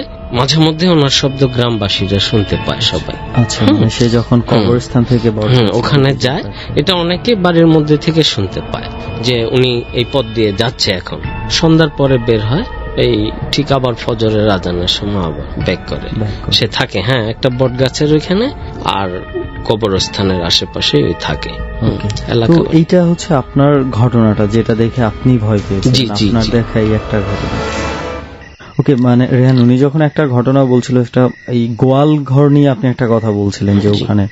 তো আমি একটা ঘটনা জানি, আমাদের গ্রামের এখানেই একটা গ্রামে এই ঘটনাটা ঘটেছিল। সেটা হচ্ছে একটা মহল্লার মধ্যে গোয়াল ঘর ছিল। তো ওই লোকটা গরু পালতো, একটা গরু ছিল তার। গরুটার সাথে তার বন্ডিংটা খুবই বেশি ছিল, মানে এমন অনেক ফ্যামিলি কিন্তু আছে খুব বেশি পরিমাণে আদর করে। তো কোনো একটা রোগ হওয়ার পরে গরুটা হঠাৎ মারা গেছে। কিন্তু এই গোয়াল ঘরটা ছিল আবার চতুর্পাশে থাকার ঘর বাড়ি ছিল, মানুষজনের ঘর বাড়ি ছিল, এটার মাঝেই গোয়াল ঘরটা ছিল। অদ্ভুত ব্যাপারটা হচ্ছে কি, ওই গরুটা যখন মারা যায়, মারা যাওয়ার পরে মানে প্রায় প্রতি রাতেই এই ঘটনা ঘটে কি, এই গোয়ালঘর থেকে গরুর ডাকের শব্দ শুনতে পায়, এবং যেই মালিক ছিল গরুর, যে গরুটা পালতো, সে কিন্তু এটা দেখে অনেকবার, তার কাছে এটা অন্যরকম একটা মানে আবেগের বিষয়, সে অনেকবার উঠে এসেছে গরুর ডাক শুনেই, গোয়ালঘরের মধ্যে কিচ্ছু দেখতে পায়নি। আচ্ছা, কিন্তু তারপরে প্রতিদিন যখন এই ঘটনাটা ঘটছে, আশেপাশের মানুষের কাছে এটা অনেক ভয়ের বিষয় হয়ে দাঁড়িয়েছে। তো একটা পর্যায়ে মানুষজনের চাপে, মানুষজনের কথায় সে ওখানে গোয়ালঘরটা পুরোপুরি একদম ভেঙে ফেলে। এরপর থেকে আর ওখানে মোটামুটি ঝামেলা হয় না, ওটা একদম মানে ভেঙে ওখানে ঘরটার উঠা একদম পুরো জায়গাটার চেহারায় পাল্টে দেয়। তো জাস্ট ওনার এই ঘটনাটা শুনে আর কি আমার ইয়েটার কথা মনে পড়লো। কিন্তু একটা জিনিস কি ওটাতে মানে এমন হতো যে সেই যদি গরুর মালিকটাই যদি এটা শুনতে পেত, আমি ধরে নিতাম যে এটা তার খুব বেশি মানে মেন্টাল অ্যাটাচমেন্টের কারণে সে হয়তো এটা ফিল করছে। কিন্তু আশেপাশের মানুষগুলা যখন শুনতে পাচ্ছে এবং এটা একটা খুব ভয়ঙ্কর কারণ হয়ে দাঁড়াইছে, তখন কিন্তু বিষয়টা আসলে একটু অন্যরকম হয়ে যায়। রাইট, আশেপাশের মানুষ শুনতে পাওয়া মানে এই জিনিসটা আমার কাছে খুব অবাক লাগে যে অনেক সময় দেখা যায় যে ভুতুড়ে ঘটনাগুলো ম্যাক্সিমাম 99.99% টাইম কোন রকম কোন প্রমাণ ছাড়া ঘটে, প্রমাণ ছাড়া, এবং থার্ড পারসনের উপস্থিতিটা কম থাকে। আর কিছু কিছু ঘটনা প্রচন্ড জনসম্মুখে ঘটে। রাইট, মানে খুবই আজব ব্যাপার, কোনটা বিশ্বাস করা উচিত, কোনটা বিশ্বাসযোগ্য, কি আসলে বিশ্বাস কি অবিশ্বাস তাই জানি না। বাট আবারও আসবো ভাইয়ের কাছে, আপনার এখনো মনে হয় কিছু ঘটনা শেয়ার করা বাকি আছে? হ্যাঁ, অবশ্যই আছে কিছু ঘটনা। এখন আমি যে ঘটনাটা বলবো, তো ঘটনাটা ঘটে আমার ফুফু শাশুড়ির সাথে। তো ওনাকে নিয়ে আর কি ঘটনা। তো উনি মারা গেছে। তো উনি মারা যাওয়ার পরে ওনার লাশ গোসল টোসল সবকিছু করানো শেষ। আচ্ছা, তো ওনার লাশ নিয়ে কবরস্থানে গেছে। সাথে ছিল আমার ভগ্নিপতি। মানে আমাদের রিলেশনটা কিভাবে হয়েছে যে আমার ভগ্নিপতি উনি আমার বোনকে বিয়ে করছে, তা আমি ওনার বোনকে আবার বিয়ে করছি। আচ্ছা, তো আমার ভগ্নিপতি ছিল মানে লাশ কবরস্থানে ওই জায়গায় নিয়ে দাফন টাফন করে আসার পরে যে আগরবাতি আর মোমবাতি যে প্যাকেট, ওই দুটা প্যাকেট কবরস্থানের উপরে রাখছে। খালি প্যাকেট ছিল? হ্যাঁ, খালি প্যাকেট ছিল। ওইদিকে নিয়ম নাকি যে উপরে খেজুর গাছের পাতা, তারপর হলো আবার ওই যে কাঠের গুড়া টুরা এগুলা দিয়ে রাখে যাতে শিয়াল যাতে না করে কবর। কারণ ওদিকে শিয়ালের প্রচলনটা বেশি। তো ওগুলা রাইখা ওটার উপর রাখছে আগরবাতি আর মোমবাতির প্যাকেট রাইখা, মনে করেন যে প্রায় 1 থেকে 2 সেকেন্ড শুধু ঘুরে অন্যদিকে তাকাইছে। তাকানোর পরে আবার কবরের দিকে ফিরে তাকায় দেখে যে আগরবাতি আর মোমবাতির প্যাকেট নাই। অন্যগুলো ছিল খেজুর গাছ, হ্যাঁ ওগুলো সব ছিল, কিন্তু আগরবাতি আর মোমবাতির প্যাকেট নাই। পিছনে ঘুরে সামনে তাকাইতে কতক্ষণ লাগে? রাইট, না আর কোনো শব্দ পাইনি? না, কোনো শব্দ হয়নি। এমনকি কোনো বাতাস টাতাস ছিল, ঝড় ছিল? কোনো কিছু ছিল না। যেহেতু প্যাকেট উড়েও চলে যেতে পারে? না কিছু না। কবরস্থানে আশেপাশে পর্যন্ত ওনারা খুঁজছে, খুঁজে দেখেছে। বাতাসে হলে তো খুব বেশি দূর যাওয়ার 1-1.5 সেকেন্ডে কিন্তু ভাইয়া বাতাসে উড়ে যাওয়ার কথা না। কত দূরে নিয়ে যাবে? সেটাই বলছে। তারপরে ওনারা ওই জায়গা থেকে চলে আসছে। চলে আসার পরে তো আরেকদিন আরেকটা ঘটনা ঘটছে ওই একই জায়গায়। হ্যাঁ, ওই একই জায়গায় ওনাকে ঘিরে আর কি যে একই ব্যক্তির কবরে ঘটছে যে ঘটনা, যে ওনার 2টা ছেলের বউ ছিল। আচ্ছা, ছেলের বউ দুটোকে খুব আদর যত্ন করতো, কিন্তু ছেলের বউ দুটো ছিল একটু দুষ্ট টাইপের, ওনাকে দেখতে পারতো না। উনি আবার ছিল একটু কবিরাজ টাইপের। আচ্ছা, ওনার সাথে ছিল আপনার 7টা জিন। ফুপু শাশুড়ি? ফুপু শাশুড়ি। উনি 7টা জিন? হ্যাঁ, 7টা জিন ছিল। ওই জিনটা পাওয়া গেছে কিভাবে জানেন? উনি পাইছে ওনার শাশুড়ির কাছ থেকে। আচ্ছা, কারণ ওনার শাশুড়ি ওনাকে খুব আদর করতো, ভালোবাসতো। উনি আবার ওনার শাশুড়ি মারা যাওয়ার পরে খুব ইটি করার পরে ওনার শাশুড়ি থেকে আর কি ট্রান্সফার হয়েছে। আচ্ছা, তো উনি ওনার কবরে গেছে একদিন, 2 বউ গেছে জিয়ারত করার জন্য। আচ্ছা, তো জিয়ারত করা মনে করেন বিশেষভাবে গ্রাম দেশে মহিলাদের কবরে কিন্তু পুরুষদের যাওয়ার ম্যাক্সিমামই নিষেধ। আচ্ছা, তো ওনারা ভিতরে ঢুকছে। ভিতরে ঢোকার পরে কবর জিয়ারত করবে, তো হাতটা তুলছে আর কি। তো হাতটা তুলে জিয়ারত করা শেষ। এখন তাকায় দেখে যে ওনার শাশুড়ি দাঁড়ায় রয়েছে। মানে যে শাশুড়ি মারা গেছে? হ্যাঁ, দাঁড়ায় রয়েছে, সাদা কাপড় পরা দাঁড়ায় রয়েছে। দাঁড়ায় ওনাদের দিকে তাকায়। কবরের বাইরে মানে কবরের পাশে দাঁড়ায় রয়েছে। দাঁড়ায় ওনাদের দিকে তাকায় হাসতেছে, বিকট ভাবে হাসতেছে। ওনার বিকট হাসি দেখে ওনারা ভয়ে ওই জায়গা থেকে সাথে সাথে পালিয়ে গেছে। ওনার সাথে সাথে চলে গেছে। মানে এই কবরটাকে ঘিরেই কিন্তু ঝামেলাগুলো হচ্ছে। এই কবরের পাশ থেকেই সেই আগরবাতির প্যাকেট 1 থেকে 1.5 সেকেন্ডের মধ্যে নেই হয়ে গেল। আবার মানে আমি বুঝতে পারছি না আসলে কবরের বাইরে ওনাকে দেখতে পাওয়া গেল। কাউকে মানে কারো কবরের সামনে গিয়ে দেখি সে বাইরে দাঁড়িয়ে আছে, যার কবর, তোর রিয়াকশন কি হবে? আমি তো মানে আমি জানি না আসলে রিয়াকশন এটা যে যখন যে ওই জায়গায় থাকবে সেই বলতে পারবে, আসলে কেউ বলতে পারবে না রিয়াকশনটা কত রকম ভয়ঙ্কর হইতে পারে। আর উনার মৃত্যুর আগে উনার সাথে জিন ছিল, হ্যাঁ 7টা জিন ছিল, সব জায়গাতে একটু অদ্ভুত রকম, একটু জীবিত থাকতে ওনার একটা অদ্ভুত বিষয় ছিল, অ্যাক্টিভিটি ছিল, এবং মারা যাওয়ার পরেও সেটাই কিছু না কিছু অদ্ভুত জিনিস লক্ষ্য করা যাচ্ছে। হয়তোবা কিছু একটা বলতে চেয়েছিল, হয়তোবা কোনো একটা মেসেজ দেওয়ার ইচ্ছা ছিল তার, কিংবা হতে পারে যে এটা সে আদৌ নয়, তার যেই জিনগুলো পালতো তারা কেউ একজন মজা করছে বা ইচ্ছাকৃতভাবে ভয় দেখানোর চেষ্টা করছে, সেটাও হতে পারে। তো এই ছিল খান সাহেব আপনার ঘটনা, নাকি আরো কোনো একটা ছোট ছিল যে আমার ওয়াইফকে উনি স্বপ্নে দেখা দিত, শাশুড়ি স্বপ্নে দেখা দিত, যার কবরের কথা বললাম, হ্যাঁ যার কবরের কথা বললাম, উনি বলতেন উনি স্বপ্নে, হ্যাঁ স্বপ্নে আমার ওয়াইফকে, ওনার সাথে যে 7টা জিন ছিল, 7টা জিন আমার ওয়াইফকে বলতো যে তুই নিয়ে যা, তুই নিয়ে যা। আচ্ছা, মানে একটা হ্যান্ড ওভার করার চেষ্টা, হ্যান্ড ওভার মানে ওকে দেওয়ার জন্য কাছ থেকে পেয়েছিলেন, সেভাবে আবার নিজের কোনো একজনকে, মানে কারণ আমার ওয়াইফকে উনি খুব ভালোবাসতো। আচ্ছা, এবং নিজের ছেলের বউদের সাথে তার সম্পর্কটা উনি ভালো চাইলেও খুব একটা ছিল না, ওই কারণে আবার আপনার ওয়াইফকে সে স্বপ্নে দেখিয়ে চাচ্ছিল যে জিনগুলো আপনার ওয়াইফকে হ্যান্ড ওভার করার জন্য। তো আমার ওয়াইফে মাঝে মাঝে দেখতাম স্বপ্ন থেকে চিৎকার করে উঠতো মাঝ রাতে যে না আমি পারবো না, আমি পারবো না, আমি ক্ষমা চাই, এগুলো বলতো। তো একদিন আমি জিজ্ঞেস করতেছি কি হয়েছে তোমার? কয় আমাকে না আমার ফুপু আমার এইগুলো বলতেছে, আমি কি করব বলো। তারপরে দিন আমার শ্বশুরকে ফোন দিলাম, ফোন দিয়ে বলতেছি যে ফুপু নাকি স্বপ্নে ওকে দেখা দিয়ে বলে যে 7টা জিন ওর কাছে দেওয়ার জন্য। পরে বলতেছে যে ওরে দাও। পরে আমার ওয়াইফের সাথে কথা বলার পরে আমি জিজ্ঞেস করলাম যে কি বললো। পরে বলতেছে যে আব্বা বললো যে আমাকে যদি 7টা জিন যদি সাধে তাহলে আমাকে নিতে বারণ করছে, যদি আমি বলি যে হ্যাঁ নিব তাহলে আমার কাছে কিন্তু চলে আসবে। আর ওগুলো 7টা জিন ভাইয়া দেখা গেছে যে যারা জিন সাধন করে বা রাখে তারা কিন্তু খুবই ভাবে পবিত্র ভাবে থাকতে হয়, অনেক পরেশগারী ভাবে থাকতে হয়, মেইনটেইন করার ব্যাপার আছে, মানে আসলে এবং এটা সবার জন্য ইজি না আসলে মেইনটেইন করা। আবার আমার ফুপু শাশুড়ির সাথে যে 7টা জিন ছিল আমি দেখতাম প্রায় উনাকে টর্চার করতো, যেটা দুষ্ট জিন। আপনি দেখতেন বলতে? আমার বিয়ের পরে। কি দেখতেন আপনি? মানে টর্চারের লেভেলটা কি? লেভেল মানে দাঁড়ায় রয়েছে, হঠাৎ করে দাঁড়ানো থেকে বাবা গো মা গো বলে মাটির মধ্যে পুরো গড়াগড়ি খাইতেছে। তো আমি পাশে আমার শ্বশুরকে জিজ্ঞেস করতাম যে আব্বা কি হয়েছে, বলতো যে চুপ, কথা বলবা না, বর করছে। কোনটা? দুষ্টটা বর করলে এভাবে টর্চার করে, মানে একটু শরীর যদি একটু নাপাক যদি থাকে, মানে অপবিত্র যদি থাকে, এই ধরনের টর্চার, এই ধরনের। আর যখন ভালো জিনিসটা যখন বর করবে না তখন সবার সাথে হাসি খুশি ভাবে ভালোভাবে কথা বলবে। মনে করেন আপনি যদি জিজ্ঞেস করতেন যে আপনি কালকে কোনো কাজ আছে নাকি, ওটা ভালোভাবে হবে কি না, সবকিছু বলে দিতে পারতো। মানে কার ছেলে সন্তান হবে, মেয়ে সন্তান হবে, এগুলা সবকিছুই বলে দিতে পারতো। ওকে, রহস্যের কোনো শেষ নেই রে।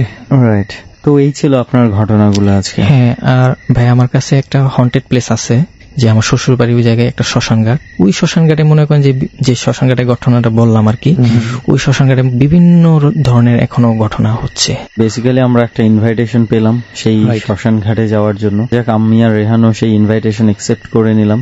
দেখা যাক কোন একটা সময় হয়তো বা চলে যেতে পারি আমরা সেখানে। অবশ্যই ভাইয়া। আর একটা কথা হঠাৎ করে মনে পড়লো, একটু বলেই দিই, পরে ভুলে যাব। তোর আর আমার এক বিশাল ফ্যান আছে, সে ক্লাস 9-এ পড়ে, তার নাম হচ্ছে ইফতি। তার মামা এসেছিল আমাদের এখানে ডরে, তার নিজস্ব কিছু ঘটনা শেয়ার করে গেছে। তার নাম ছিল মশিউর নামে সে আমাদের সাথে ডরে কিছু ঘটনা শেয়ার করেছিল। তো সেই মশিউর আবার আমাকে ফেসবুকে কানেক্ট করে বলেছিল যে ভাইয়া ইফতি প্রত্যেকটা পর্ব শোনে এবং ডাউনলোড করে করে প্রতিদিন একবার করে ডর শুনে সে ঘুমায়, তো তার নামটা যাতে একটু বলা হয়।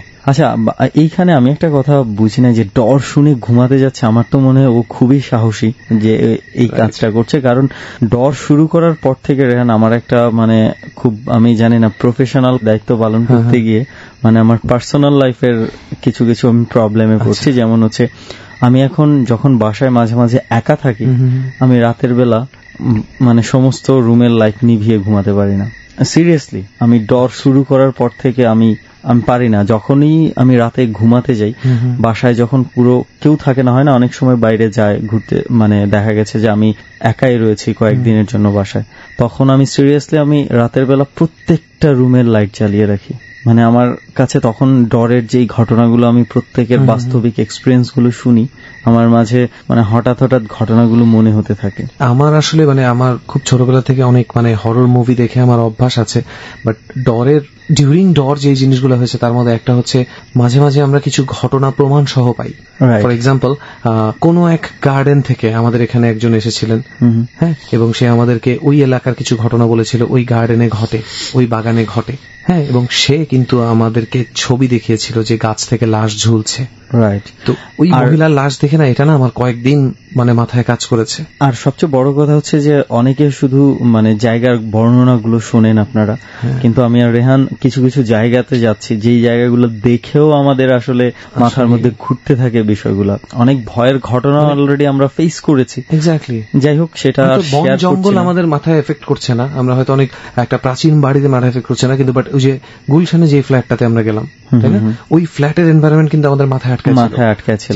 কই ঢুকছি, কেন, এবং কেমন। তুই একটা জিনিস খেয়াল করিস, এরপর থেকে তুই যখন একটা খালি ফ্ল্যাটে থাকবি, খালি বাসায় থাকবি, গুলশানের ওই ফ্ল্যাটটার কথা কিন্তু আমাদের মাথায় আসবে ডেফিনেটলি। Very true.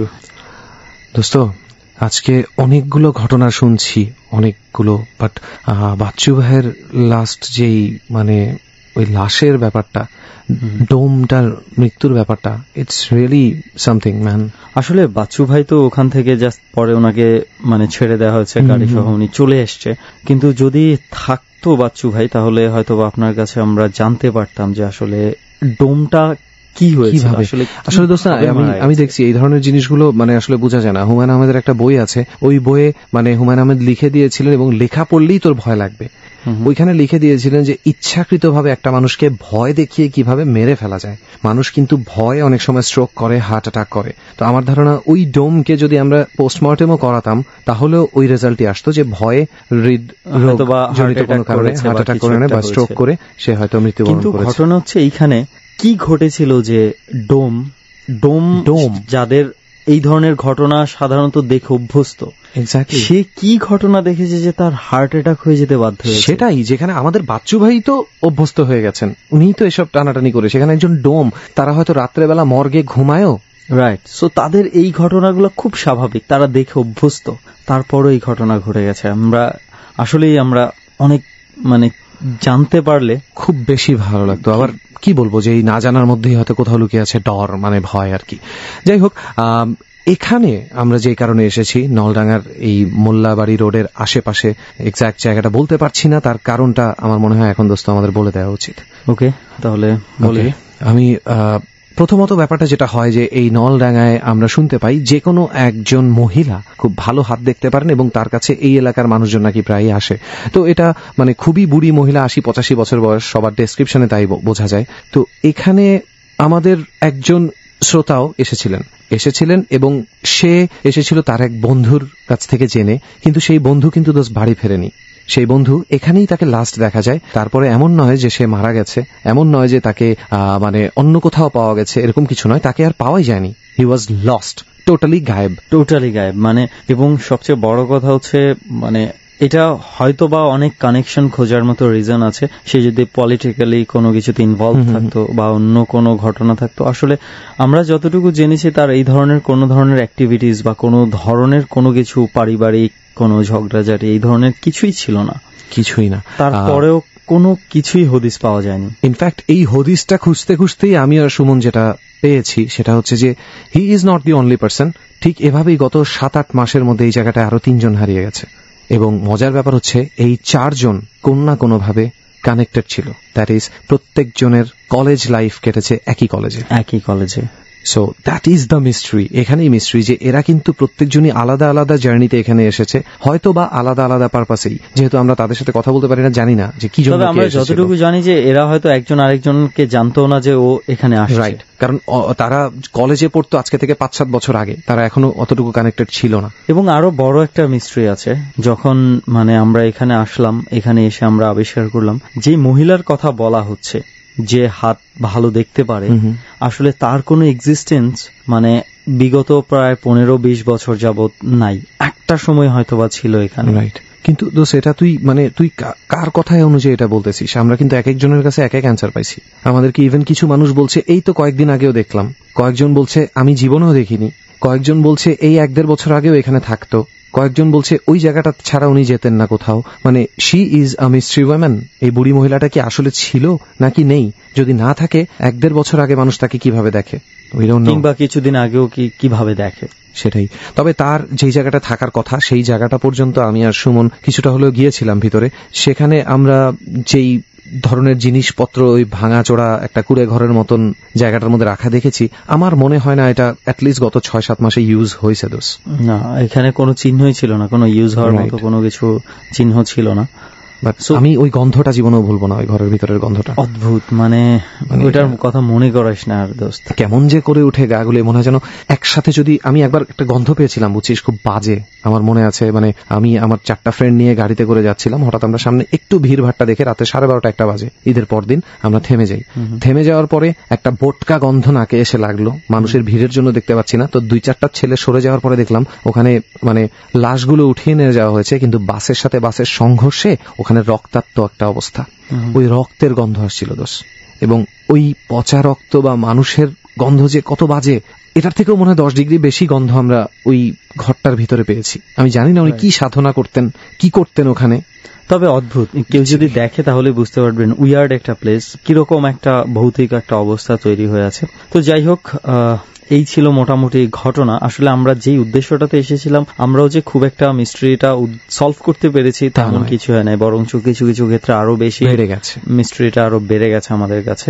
তো এত দূরে আসলে সবাইকে নিয়ে আসার যে উদ্দেশ্যটা ছিল, অনেকাংশে আমরা বলতে পারি রেহান এবার পূরণ হয়নি, কারণ আমরা অনেক কিছুই এখানে আমাদের যারা সাথে এসেছে তাদেরকেও দেখাতে পারিনি। সেটা কারণ হয়তোবা বিষয়টার মানে এইখানেই হচ্ছে মিস্ট্রিটা, এখানেই মিস্ট্রিটা আসলে মানে এরকম। আসলে কি একটা জায়গায় আমি যতটুকু বুঝি, আমরা অনেক কষ্ট করে স্পটগুলো খুঁজে খুঁজে বের করে আসি ঠিকই, বাট দোষ আসলে একটা স্পট হোক আর যাই হোক, একটা জায়গাতে তুই অ্যাটলিস্ট 7 দিন যদি না থাকিস, তাহলে দোষ কিছু ফিল করার সময় তো নেই, কিছু দেখার সময় তো নেই। সেটাই, আমরা আজকেই আসবো, আজকেই আমাদের জন্য মহামান্য ভূত সাহেব দাঁড়িয়ে থাকবেন, আমরা দেখে ফেলবো, তা তো হবে না, তাই না? অনেকে অবশ্যই এরকম চিন্তা করে যে গেলেই ভূত দেখা যাবে, হোয়াটএভার। যাই হোক, আমার মনে হয় আজকের মতন এখানেই আলাপ আলোচনা শেষ করে চল ফুটি। ওকে, চল আজকের মতো শেষ করছি, আরো একবার কোনো একটা জায়গা থেকে দেখা হতেই পারে। শিওর। ডর মানে ভয়, ডরের থেকে ইতি টানার সময় হয়ে গেল। অনেকগুলো প্রশ্ন মাথার মধ্যে ঘুরছে। আজকের এই গল্পগুলো শুনে এই প্রশ্নগুলোর উত্তর আমাদের নেই। যুক্তি দিয়ে এইসব ঘটনার বিবরণ কোনোভাবেই সম্ভব নয়। অযৌক্তিক, অবিশ্বাস্য এইসব ঘটনাগুলো যাদের জীবনে ঘটে তারাই কেবল জানেন এই ঘটনাগুলো মনের মধ্যে কতটা ভয় পাইয়ে দিতে পারে। আপনার জীবনে এমন কিছু ঘটে থাকলে আমাদের সাথে কন্ট্যাক্ট করুন। ফোন নাম্বার হচ্ছে 09613892892। আমি আবারও বলছি 09613892892। আজকের মতো বিদায় নিচ্ছি। ফিরবো ঠিক আবারও বৃহস্পতিবার রাত 11:20-এ। আরজে কিবরিয়া, সুমন, রেহান এবং লোবানের পক্ষ থেকে শুভরাত্রি।